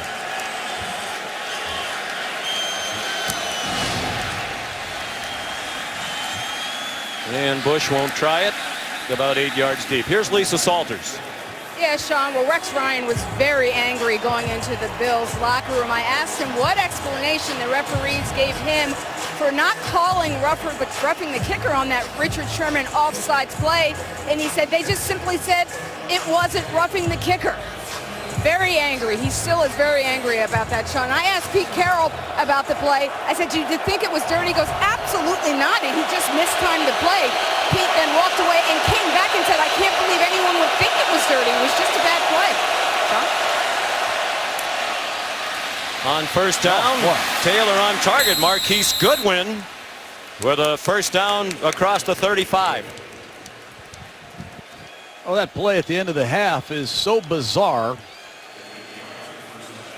It's hard to get over. You got to shake it off if you're Tyrod Taylor, Rex Ryan. You got to move on. You got to get something going on offense, get back in this game, make it a one-possession football game. I like the early call, throwing the ball on first down against all this single coverage. And it's the first time I've seen Richard Sherman switch sides. He goes from left to right, something he hasn't done a lot of in his career. Taylor looking right, swings it out to the left to Mike Gillislee, and that's a gain of 5 on first down. Brock Coyle made the tackle for Seattle. Great start to the night for Buffalo on offense. 2 touchdowns and a field goal their first 3 possessions. The first touchdown just a 3-yard drive after a block punt. For the last 3 possessions, 2 punts and then a missed 54-yard field goal. At the very end of the half, after the controversy, the lack of a roughing the kicker call against Seattle, that had Rex Ryan justifiably livid. Taylor, after the fake, slides ahead for a couple. It'll bring up 3rd down and 2. KJ Wright will be credited with the tackle. These linebackers can recover as well as anybody in the business. That time Tyrod kept the ball on the read option and KJ Wright ran him down. 3rd and short.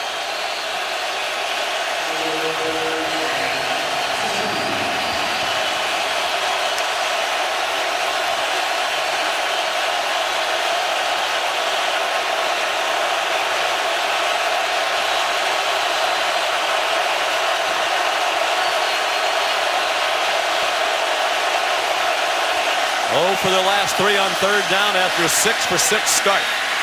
Taylor dumps it off. Can McCoy get there? You bet he can with that shake and bake move. First down, Buffalo into Seattle territory. Kelsey, number 33, McCray, cannot believe it. He's going to sprint out to his left. Nobody's open. He's going to reverse his field, make a Seahawk miss, find McCoy, and watch this open field running. That's good stuff, man. Kelsey McCray, backup safety, filling in for Cam Chancellor. First down, Buffalo. McCoy a difference maker, and Tyrod Taylor remains ultra impressive for Buffalo. On target again. Great effort at the end of the catch by Robert Woods to get within a yard of the first down. These Bills came on a long trip off 2 straight losses. They're banged up as a team. Rex Ryan said we're desperate for the bye week, but they've played with a lot of intensity here tonight. Desperate. I mean, they're running out of receivers. Number 17, Justin Hunter. Number 19, Walter Powell in the game. And Tyrod Taylor has graduated and taken his game to another level. And 4 years backing up Joe Flacco in Baltimore. Now 2nd year as a starter in Buffalo. Gillislee has the first down to the 31-yard line. Take a look at Tyrod Taylor, what he's done tonight, running and passing. Touchdown run early in the game on a zone read. He fooled Doyle for 6. And then he escapes. Makes a beautiful throw to Goodwin on the sideline. Great look off in the red zone. Touchdown, Buffalo. Here they come. Tyrod 4 out of 4 on this drive. Takes the check down again. LaShawn McCoy. That's never a bad decision. Sean Shedd celebrating the tackle, but it's a gain of about 4 for Buffalo. LaShawn McCoy had a bad hamstring, limited him against the Dolphins. He did not play last week, but this man is alive and well.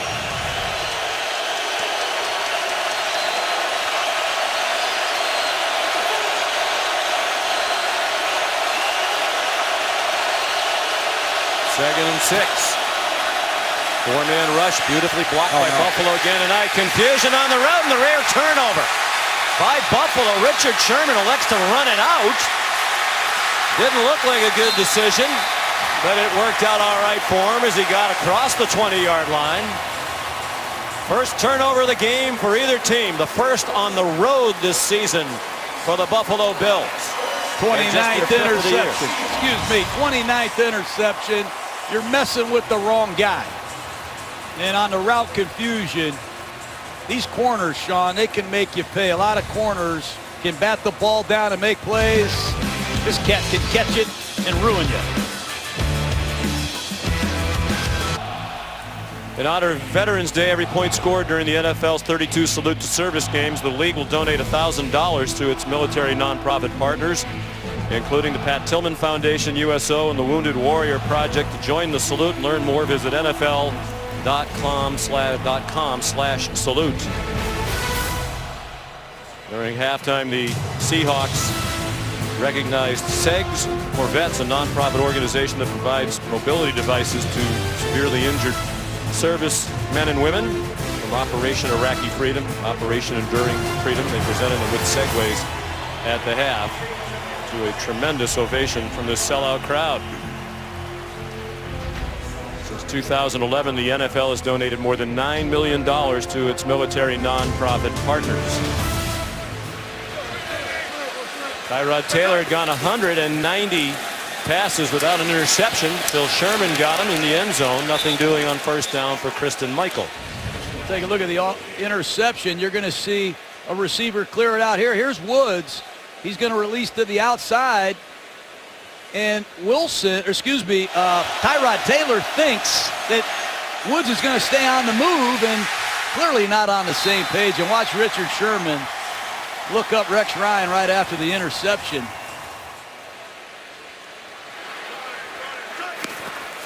Rex said something back to him. Hard to figure out what that was all about. Doug Baldwin the catch. Short of the first down, out of bounds near side near the 33. Corey White chased him out. Well, that was the second longest streak that was active in the NFL without an interception. 190 throws in a row by Tyrod Taylor. The longest is 200 by Brian Hoyer, and he's on injured reserve right now for the Chicago Bears.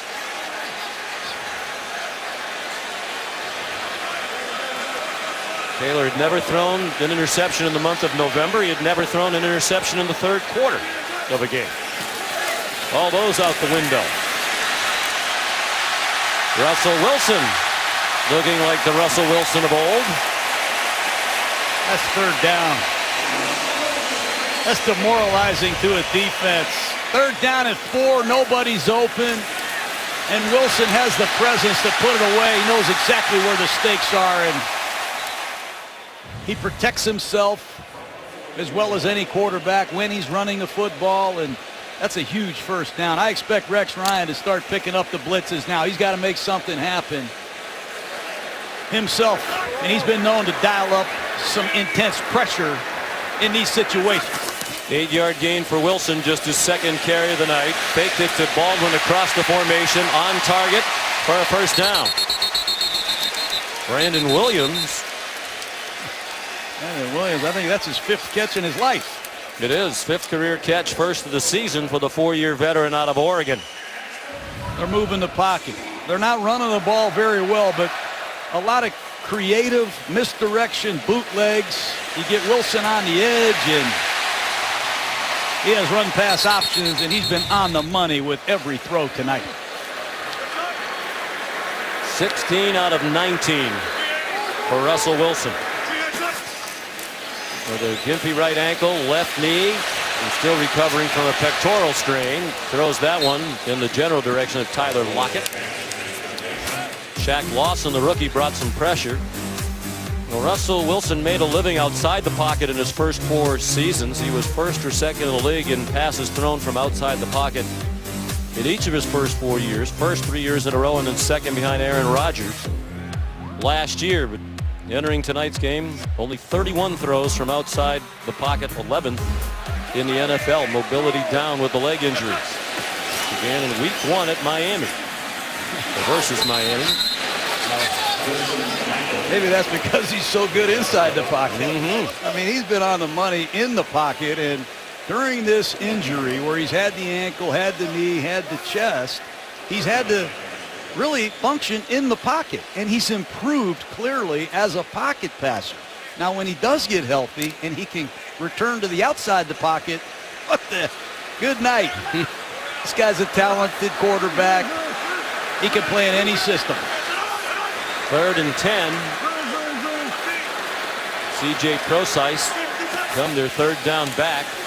Stays in the block. Lorenzo Alexander, and they still sack Wilson from the other side. The rookie Shaq Lawson with his 2nd NFL sack. 2 pretty good quarterbacks he's taken down. Last week his first was against Tom Brady. And this George Fant, the inexperienced left tackle, and he's got no chance against the first rounder, Shaq Lawson. He got schooled there. And you worry about Russell Wilson. A lot of injuries. Don't want him taking very many hits.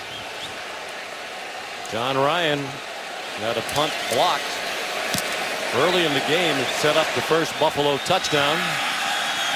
Fair catch made by Reggie Bush at the 18-yard line. 37-yard punt.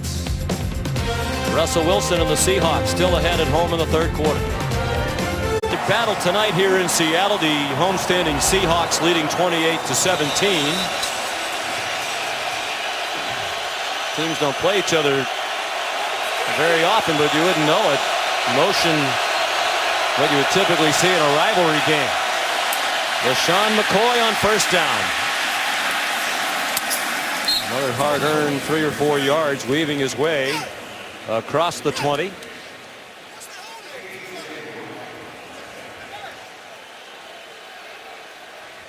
$11 carries, 52 yards for McCoy, and Percy Harvin has just checked back into the game. I expect to see Harvin on a reverse, a fake reverse, some kind of deception. Who knows if Percy Harvin can run like he used to? Love to find out.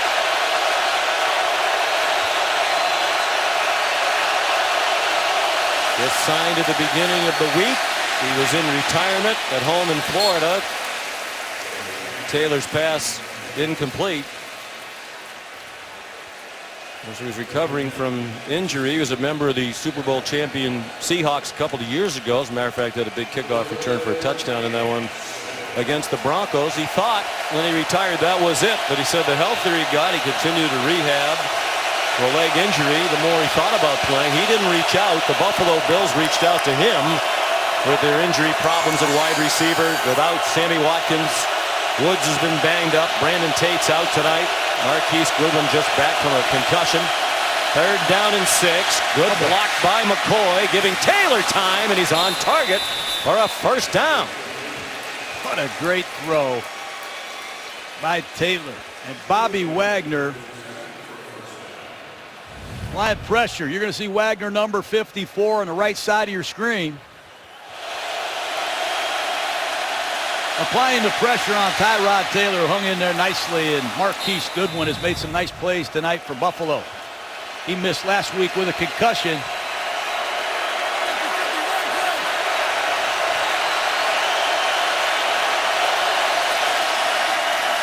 The drive continues in a hole for McCoy. He had a 12-yard run to get them out near midfield. DeMontre Moore was just signed during the week by John Schneider, made the tackle, 4th-year man out of Texas A&M.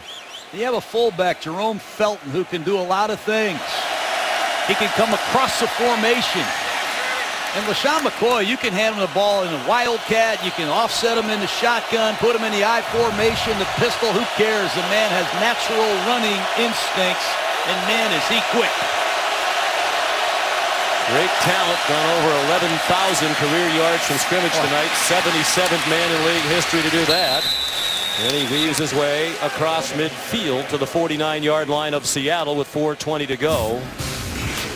Been boom or bust for LaShawn McCoy. See, tonight has a lot of moves.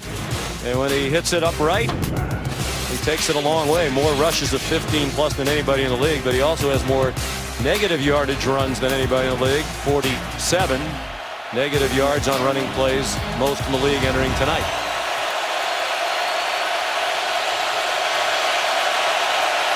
He's a talent, and they're playing without two of their best players tonight. Marcel Darius on defense, Sammy Watkins on offense. But the receivers have risen up tonight. Woods, another guy who's had a nice game. His catch goes to the 39. Got a late flag.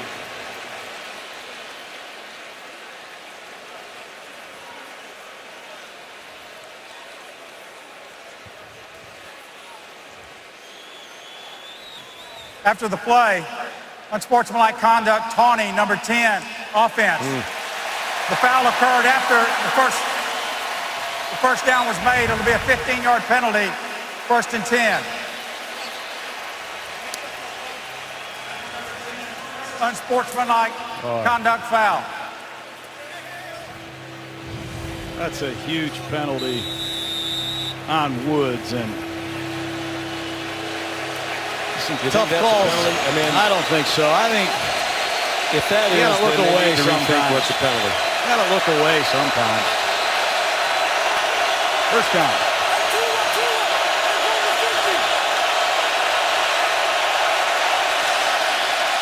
It is 1st and 10, but they're back on their own 46. Gillisley, a 3-yard gain, and we'll go under 3 minutes to go in the 3rd quarter before the Bills snap it next. A lot of continuity on this Buffalo offensive line. I like the center, Eric Wood. He runs the show. Played in over 100 straight games. Incognito, we talked about. Glenn is a good left tackle. And John Miller at right guard. 2nd year as a starter. They know what they're doing, and they come off the ball and run it tonight. Percy Harvin back on the field. Hadn't participated in a game or practice in more than a year when he signed earlier this week. Taylor, great play to find some room, and that's a catch despite the protests of the Seattle sideline. Marquise Goodwin to the Seattle 45, about 2 yards short of the 1st down. What a job in the pocket. McCoy comes across the formation, tough pickup, and running sharply to his left. Looks like he got the toes down on both feet. But Goodwin credit. That's an excellent job on the sideline. 3rd down, long one for Buffalo. The fake to McCoy. And the throw to wide open Woods. He bounces off the hit of Thomas, who grabbed him by the jersey and wouldn't let him get away. Help came from Jeremy Lane, but it's a 1st down for Buffalo to the Seattle 30. 7th catch of the night for Robert Woods out of USC. And what will Tyrod Taylor do next? Excellent pass protection. It gives him time to see down the field and find Woods, who's made some very good catches tonight. Felton back in the game in this 2-back set. And here comes some more shifting. Buffalo 3 for 3 tonight on 3rd and 1. They were worst in the league in that area entering tonight's game. Minute and a half to go, 3rd quarter. McCoy with Felton helping to lead the way. And a good run. About 6 on 1st down. Richard Sherman made the tackle.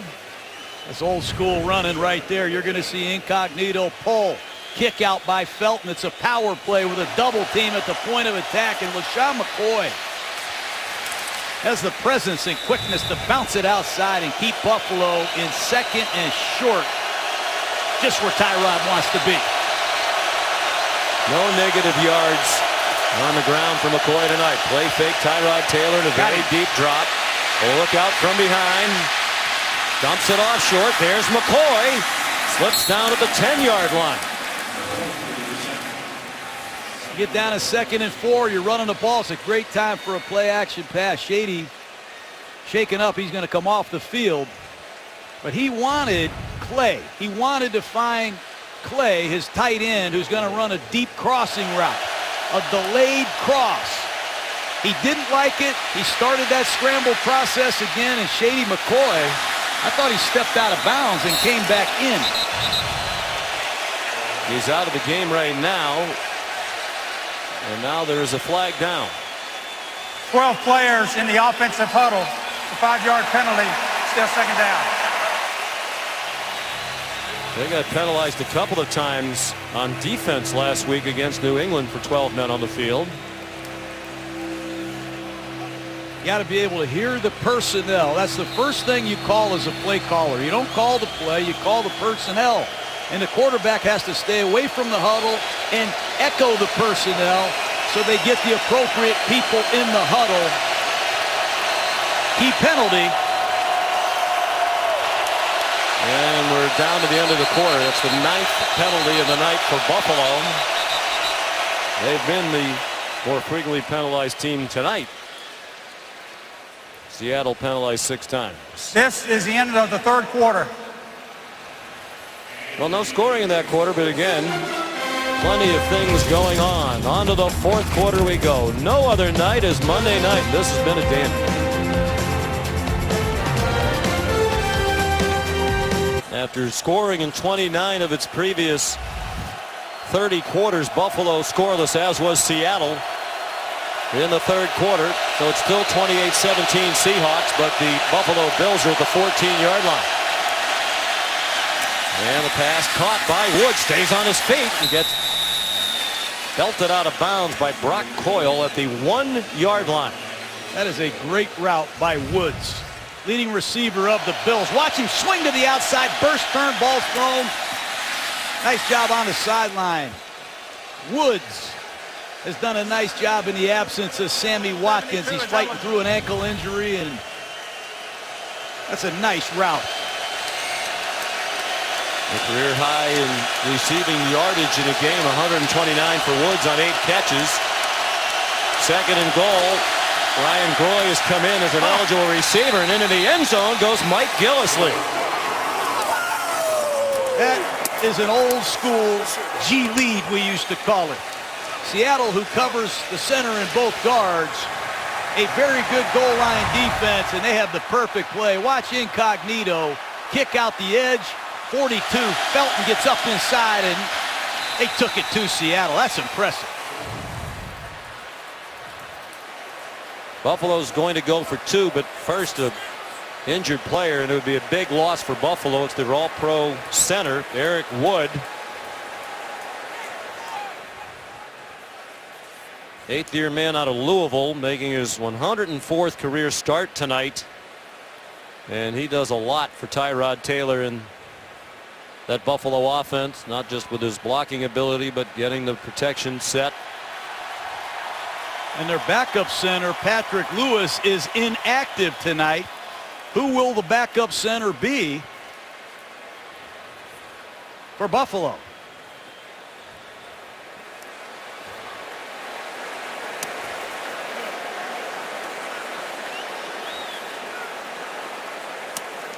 Right leg injury for Eric Wood, the outstanding center for the Buffalo Bills. This is a big loss.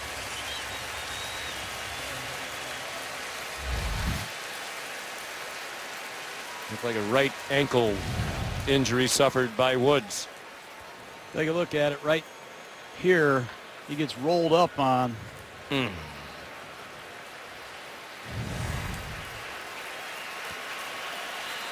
By Tyrod Taylor, when we visited yesterday, and Richie Incognito just raved about Wood. So now they'll go for 2 without him. Ryan Groy takes over at center. 3rd-year man out of Wisconsin. They're going for 2. The Bills are 2 for 2 this year on 2-point conversions. The league average is 60%. The league combined is 30 for 50 on 2-point plays. Trying to get within a field goal. Taylor, quarterback draw. He got smacked at the goal line. The ball's in the end zone. Are they going to give it to him? The officials come running in as if they're going to mark it, but you know, it's just one play here. Either he was in or he wasn't. And now they say he was. Ruling on the field. The try is good. Timeout. What an unbelievable effort by Tyrod Taylor, attacking the goal line and making a 3-point game. ESPN's Monday Night Football is brought to you by Buffalo Wild Wings, Wings, Beer, Sports. And by ESPNShop.com, powered by Dick's Sporting Goods. Coverage tonight from SkyCam is brought to you by American Express.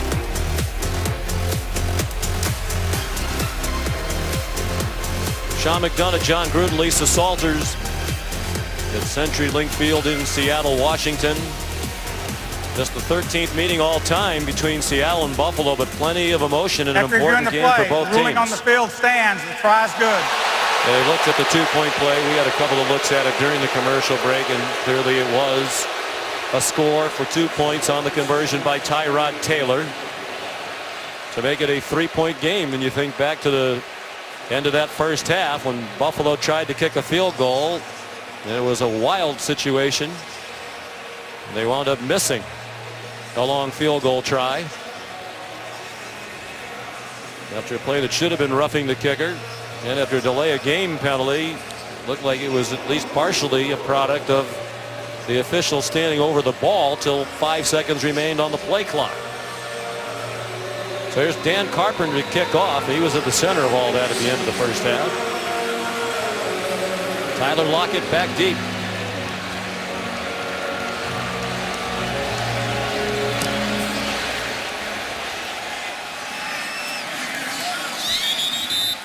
And it's a touchback. Well, we saw after Richard Sherman's interception, the staring at Rex Ryan. Let's go back and look. Here is the play where he's clearly offside. He ran into Dan Carpenter. No call for roughing the kicker. Rob Ryan and Sherman exchanging words as the half was winding down. So then after Sherman intercepted a pass in the end zone and ran the ball back along the Buffalo sideline, he got up looking perhaps for Rob Ryan, but he settled for his twin brother Rex, the head coach. Still should have been roughing the kicker, and it should have been an easy field goal, and that 3-point swing is the difference in the game right now. Just the second possession of the second half for Seattle. Buffalo's run 31 more plays than the Seahawks. The Bills have had a 17-minute advantage in time of possession. Doug Baldwin with flags down, taken across the boundary by 3 Bills, including Corey White. They got cursed for blocking.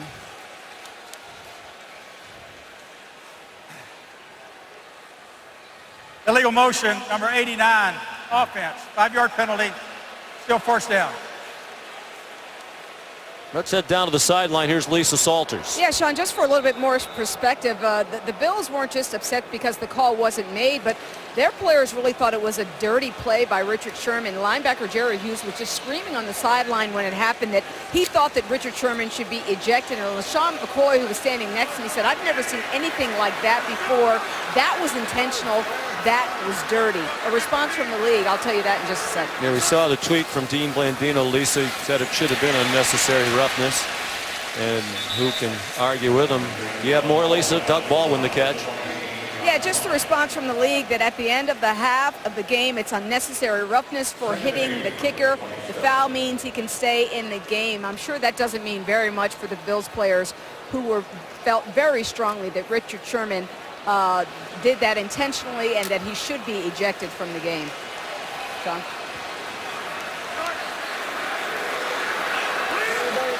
All right, Lisa, thank you. 2nd down and 8. Wilson over the middle, caught. Jimmy Graham has the first down, couldn't get away from Corey Graham, the 10th-year safety and Buffalo, New York native, out of the University of New Hampshire. Well, Nickel Roby Coleman, number 21, is lost.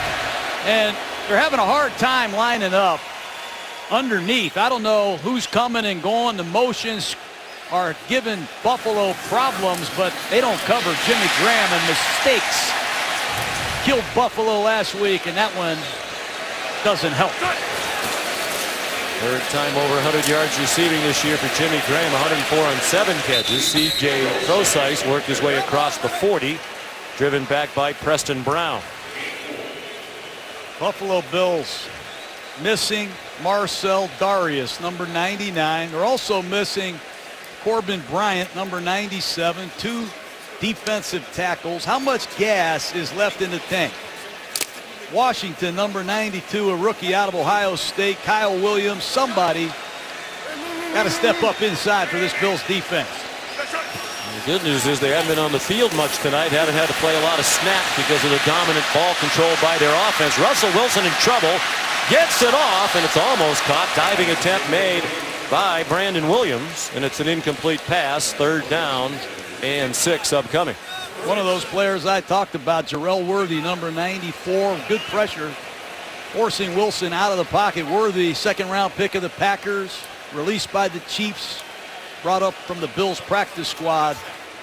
And on this third down is 6, will Rex Ryan pull out a blitz? He's got enough of them. Only 10 running plays among the 35 offensive snaps by Seattle. They lean much more heavily on the pass this year than they ordinarily do with Russell Wilson at the helm. Oh boy, all kinds of flags. As Nickel Roby-Coleman is going to be called either for holding or pass interference with Doug Baldwin. Oh, Rex brought the house. And once again, his corners struggling in one-on-one coverage. Roby. Pass interference, number 21, defense. First down at the spot of the foul. It's one thing to call an all-out blitz. It's important that the corners are able to handle the coverage. And tonight, Darby has struggled. That time, Roby. Coleman with a clear PI. It was Nickel Roby, added Coleman in May to honor his mom, Maxine, who passed away in 2010 from a massive heart attack at age 44. 10th accepted penalty against Buffalo. That one was 24 yards. Wilson out of time. Tried to dodge the rush, but couldn't find anywhere to go. Jarrell Worthy's there again with Lorenzo Alexander having the best year of his career at age 33. Did a nice job keeping Russell in the pocket. And you're going to see 57 Alexander, Worthy 94 right next to him on a stunt. I think that's 10 sacks for Lorenzo Alexander. What a story he is at 33 years of age, playing his best football in the twilight of his career. And 10 sacks now, leads the league. He had 9 sacks in 9 years combined prior to this year. Primarily a special teams player. Flags are down. Wilson's on target again to Graham. There is a flag down far sideline along the line of scrimmage. Illegal motion, number 15, offense. 5-yard penalty, still second down. Lorenzo Alexander, undrafted out of Cal. Originally with the Carolina Panthers. He's been all over. His longest stint was with the Redskins. Weighed more than 300 pounds at one point. Went on to the Cardinals last year with the Oakland Raiders. Signed by Buffalo, really with the idea to be a backup and a special teams player. And he's still one of the best special teams players in the league. But he's had the opportunity to play. And boy, has he taken advantage of it. He still wants to play special teams. I love football. I want to play as many plays as I can. Here he comes after Wilson again. Russell on target. Catch made near the 30-yard line by Paul Richardson, his first of the night. They're going to mark it at the 31, about 6 yards short of the first down. There's Alexander once again working against George Fant. It was a 3-man rush. Wilson had all day to throw, and it sets up a third down situation. The last time Rex had a third down, he brought the house. Does he have enough confidence in his corners? 10 minutes to go. Seattle is in field goal range for Stephen Hauschka. Third down and 6. Well blocked by Seattle, and the catch is not made by Jermaine Kearse. With Corey White in coverage, looked like he was going to catch it at the goal line, and he couldn't make it. Man-to-man coverage again. Rex Ryan has no conscience. Good no call. And I think that's the kind of hand fighting on the perimeter that fans would like to see. Let go. Wilson can't believe it wasn't a big gain or even a touchdown. Now Hauschka from 49 to make it a 6-point lead. And it is good.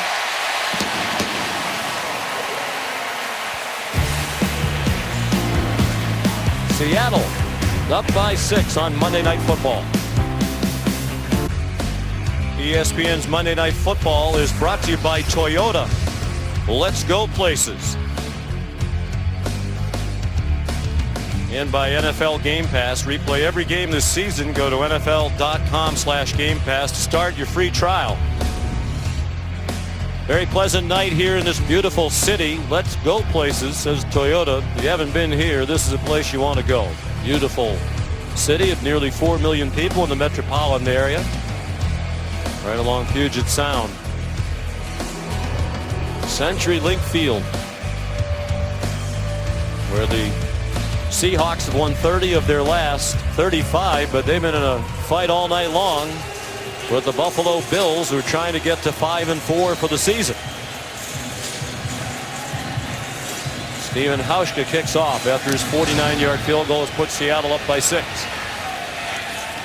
No chance for Reggie Bush to bring it back. So can the Buffalo offense march up and down the field again? They've been impressive tonight with LaShawn McCoy and Tyrod Taylor leading the way. Time for tonight's edition of Monday Night Lights. Sunday at the Seahawks practice facility, Pete Carroll greeted players from Bothell High School. They got a tour, they watched practice, they met with Coach Carroll and some players, including Cliff Averill and Russell Wilson. Undoubtedly a thrill for the Cougars inside that gorgeous practice facility. Play high school football. A lot of benefits. Here we go. Buffalo drove 82 yards for a touchdown and got a 2-point conversion on its last possession. McCoy tripped as he tried to get out of the backfield. No gain on the play. 6-point lead for Seattle. 9:40 to go. Got to keep an eye on backup center Ryan Groy. Eric Wood hurt. Communication in the noise. John Miller at right guard, number 76 in this shotgun operation. At times will tap Groy, letting him know when to snap it.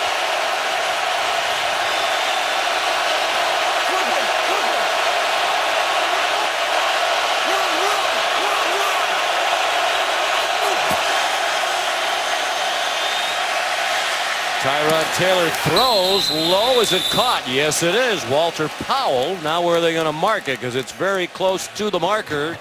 And they're going to mark him just short of the 35. 3rd down and inches. Deshaun Shedd had the coverage. 9-yard gain.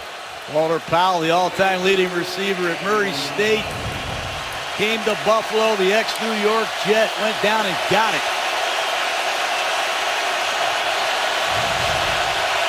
Full house backfield. 3rd and 1.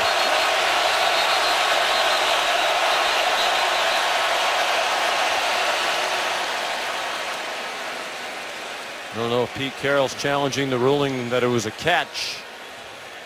They're coming over to his sideline. Seattle is challenging the ruling on the field of a completed pass.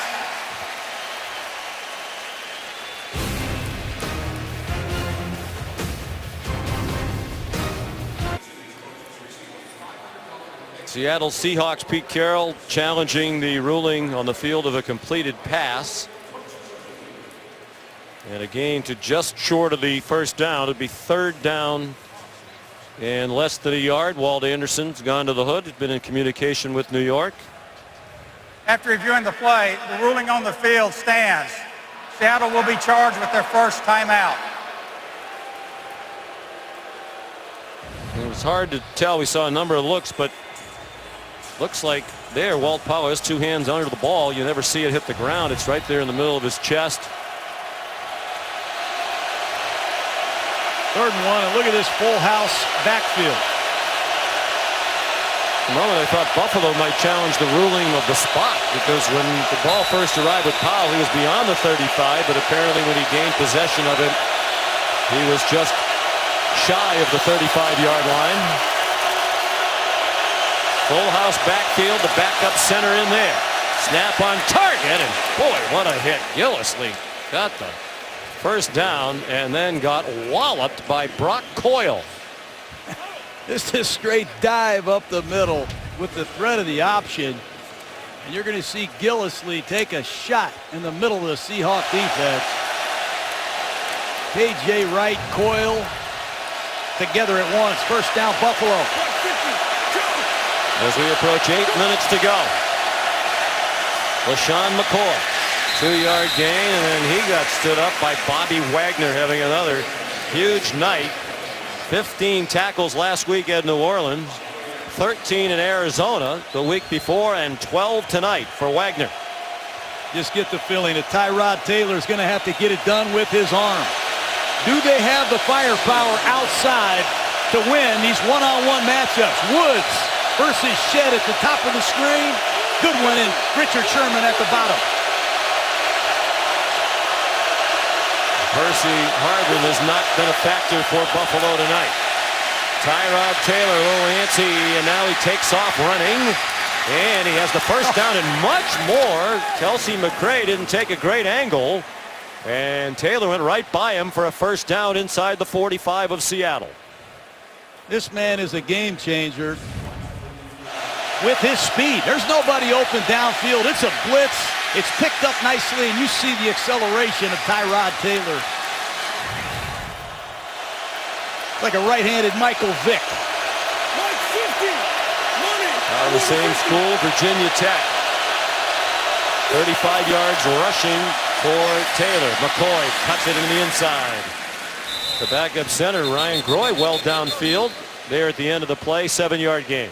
Sean, last night, this is where Rex Ryan told us he wants to be. He wants to take it deep into the fourth quarter, take the Seahawks to deep water and see what happens. Rex could not have scripted it any better. He's got a lot of concern in this crowd and on this Seahawks sideline. He has really pushed the envelope on both sides of the ball. And Tyrod Taylor versus Russell Wilson. We said it at the beginning of this broadcast. Two dual threats. Who's going to get it done?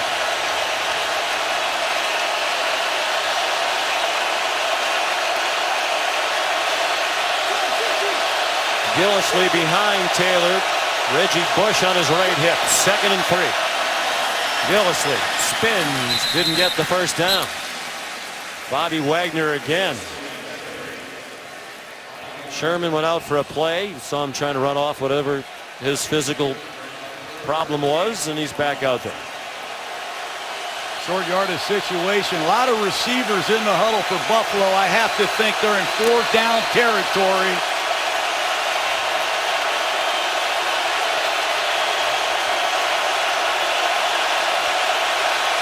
Ten out of 13 on 3rd down tonight. They've been worst in the league on 3rd and 1. They've been excellent there tonight. And they convert again. 5 for 5 on 3rd down and 1 as Gillislee got the yardage before Kelsey McCray made the tackle. Ball came out and he was down. But Goodwin, taking nothing for granted, went after it. clock continues to tick, Sean, and Jerome Felton, number 42, checks back in the game. Done a nice job creating some action in the hole in this two-back set for Buffalo.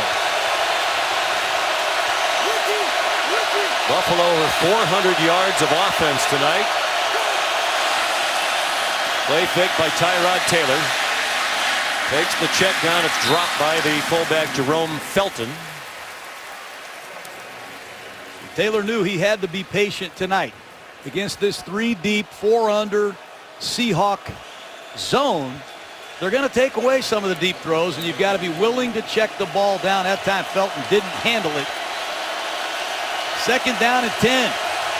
Cliff Averill has been knocking on the door.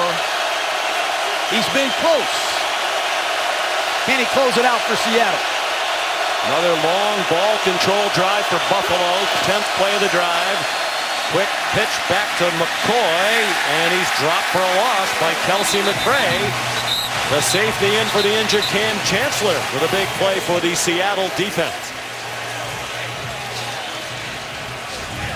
An excellent job. He beats Cordy Glenn. One thing this Seahawk team has done well since Pete Carroll came to town is tackle. But how big do those 3 points at the end of the first half look for Buffalo now? They had him. A field goal would tie it. Under 4.5 to go.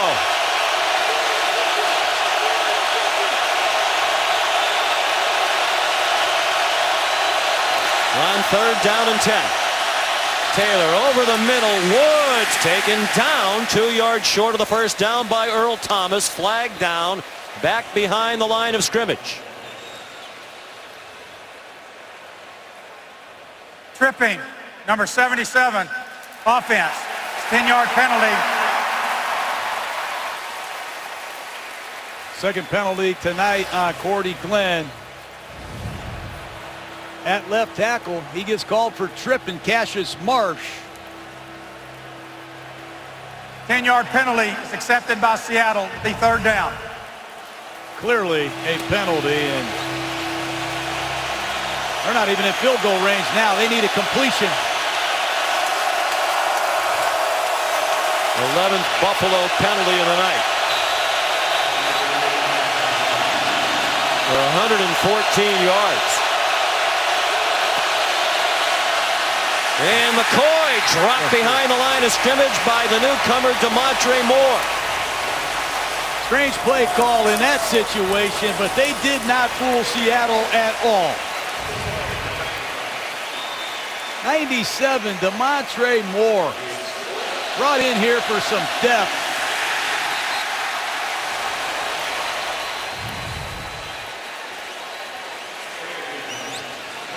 That's a strange call. The first lost yardage run of the night for McCoy. And Ryan Groy, the backup center in there. You wonder if Eric Wood might have been able to slow down more. They're going to punt with 3:20 to go. All of their timeouts and the 2-minute warning left. Try to pin Seattle back. Ball's crossed the far sideline off the foot of Colton Schmidt. And then he didn't do what he wanted to do. The official still walking to the 18-yard line.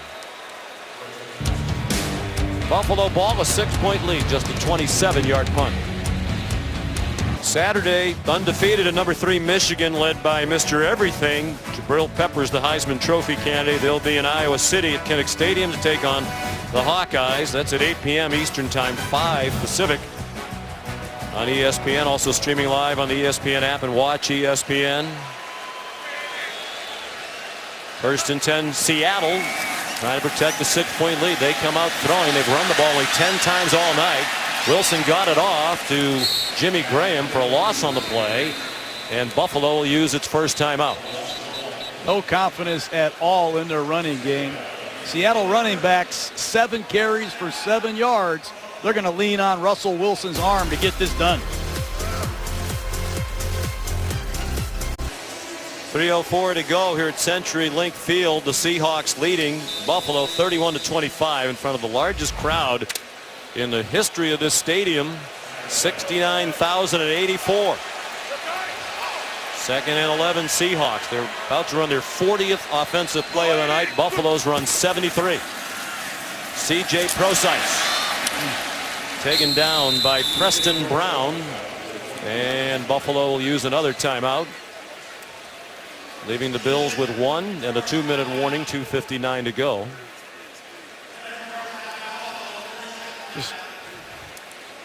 Rex Ryan hoping for what will be his most enjoyable victory of the past week, but it'll have something that rivaled it. He was at Game 7 of the World Series in Cleveland on Wednesday night. He's a lifelong Cubs fan.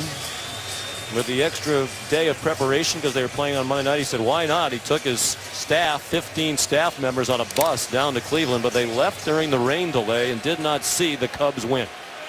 No Jerry Hughes. Where's the pass rush coming from? 3rd down and 9. Can Buffalo get the ball back?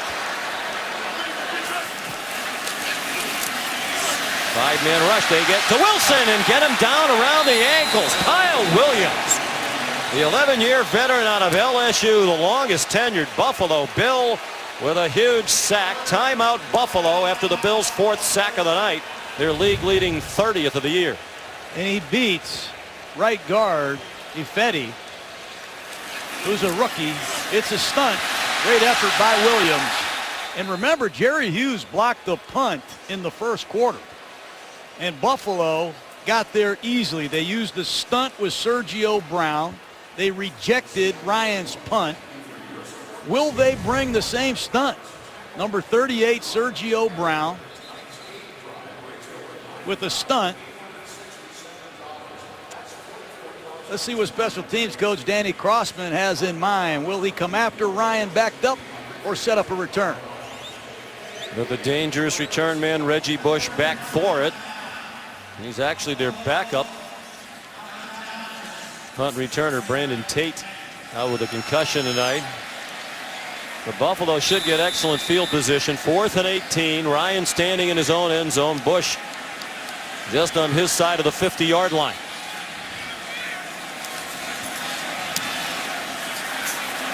Good kick by the 11-year veteran Ryan, backpedaling all the way inside the 30, Reggie Bush.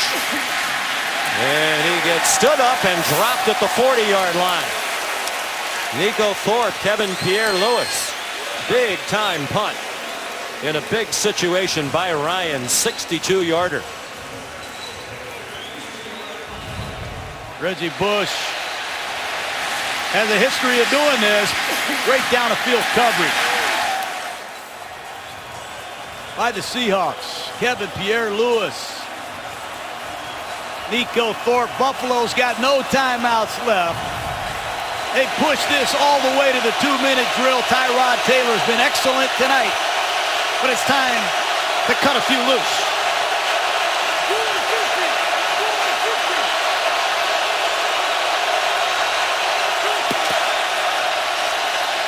Short throw, catch made by Woods, almost went down right on the catch. Instead went forward for a first down to the Seattle 49, 2.5 to go. And Taylor, a smooth operator. He's got to communicate quickly and try to get a play off before the 2-minute warning. Backup center Ryan Groy filling in for Eric Wood. Time for Seattle to rush the passer. Dealing with the defense with the noise. He gets the snap off, but his man just knocked down McCoy behind the line of scrimmage. Demontre Moore drops the play back at the 50, and it takes us to the 2-minute warning.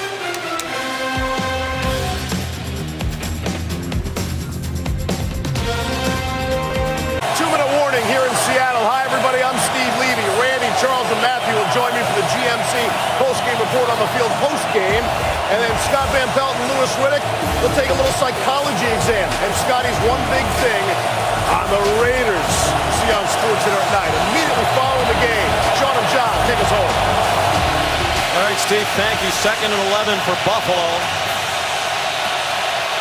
They've lost their last 5 appearances on Monday Night Football over a 17-year span. Seattle's won 10 in a row on Monday Night Football. Seattle by 6. At the 2-minute warning, and here's Wagner to sack Taylor back near the 40-yard line. Bobby Wagner blitzing now more than he's ever blitzed before. He was free. Punishes Tyrod Taylor at closing time. 3rd down and extra. Now they have to get the play communicated with a minute and a half to go. 3rd down and 21. Loss of 10 on the play. Will they bring the heat again? Yes. Taylor, another deep drop. Steps up. Running out of time. Fires, and it is caught! Robert Woods with a first down. And maybe a late hit on Wagner. That's one of the great plays you'll see ever by Tyrod Taylor. And the 10th catch of the night for Woods. That is his career high. The previous best was 9 twice in his career prior to tonight. Oh, this is unbelievable. Getting out of trouble, and credit Robert Woods with trekking the sideline, and that's Richard Sherman. There are 2 fouls, both on the defense. Holding number 20 of the defense. That penalty is declined. Personal foul, roughing the passer, number 54 defense, driving the quarterback into the ground. That 15-yard penalty will be enforced from the end of the run. First down. Wow. It's Tyrod Taylor, unbelievable under pressure. He gets away from it. And when he buys time and you're a defensive back, you have to plaster for your man sometimes longer than you want to. And what a great job by Woods working back to his quarterback, setting up Buffalo with a huge first down. Seattle's blitz the last 2 plays. They need a call from the sideline. 23rd career start for Taylor. He's never thrown for 300. He's 11 shy of it. That was a 22-yard play and a 15-yard penalty. On 1st and 10. Taylor running toward the sideline, out of bounds, 2 yards short of the first down. At the 15-yard line, he backed up Joe Flacco for 4 years. I think if you asked people around the league, would you rather have Tyrod Taylor or Joe Flacco, who's won a Super Bowl, that would be a very tough choice right now. Just look at him get out of trouble. Seattle's got to contain him somehow, keep him in the pocket. He's too dangerous for anybody if he escapes. 2nd and short. Running the ball not out of question with LeSean McCoy. With 1:09 to go and movement.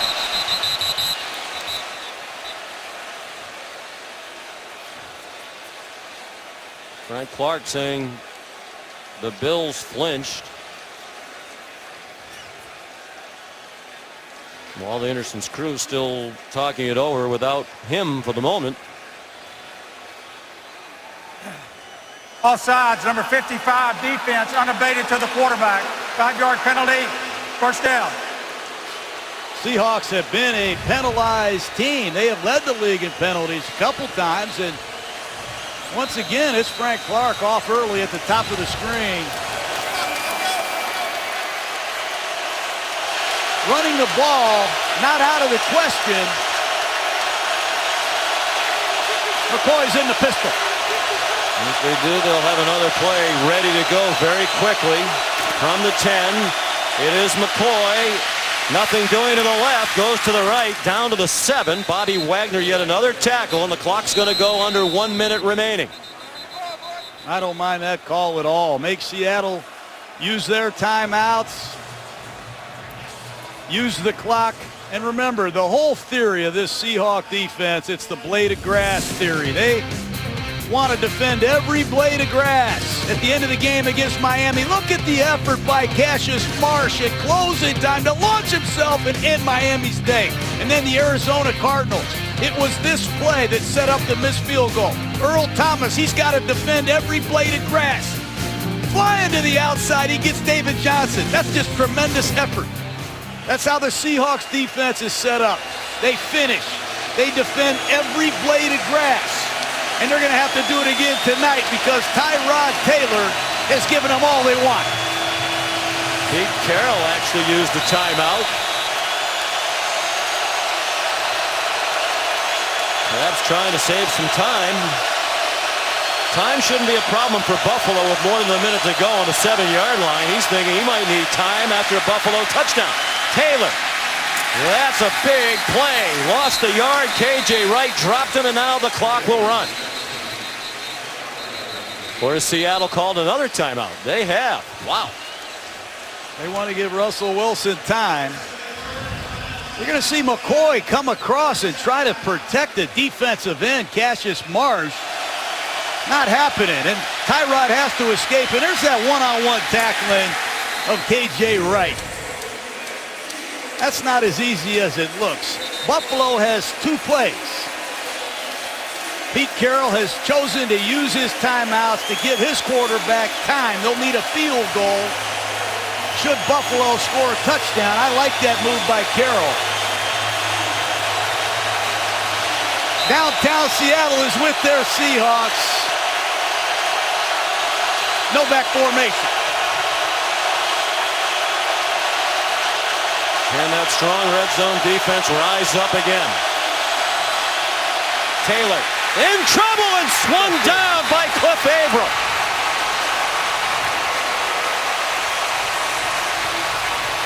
That's our guy, the Haitian creation. Every sack he gets, he makes a house in Haiti for his homeland. And he is unbelievable at the end of the game. No timeout this time for Seattle. 4th and goal, Buffalo from the 15-yard line. Does Taylor have one more big play in him to likely win the game? Surveying the field, waving people around. It's incomplete in the direction of Robert Woods. Earl Thomas. He has the speed to eliminate big plays. He has the speed to make big plays. He read Tyrod Taylor the entire way, and Seattle defends every blade of grass. You're going to see Earl Thomas.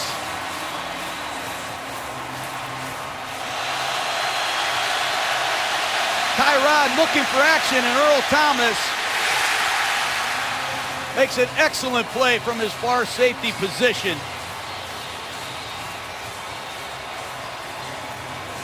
Rex Ryan and his Bills are going to have a long flight back to Buffalo. They have a bye week.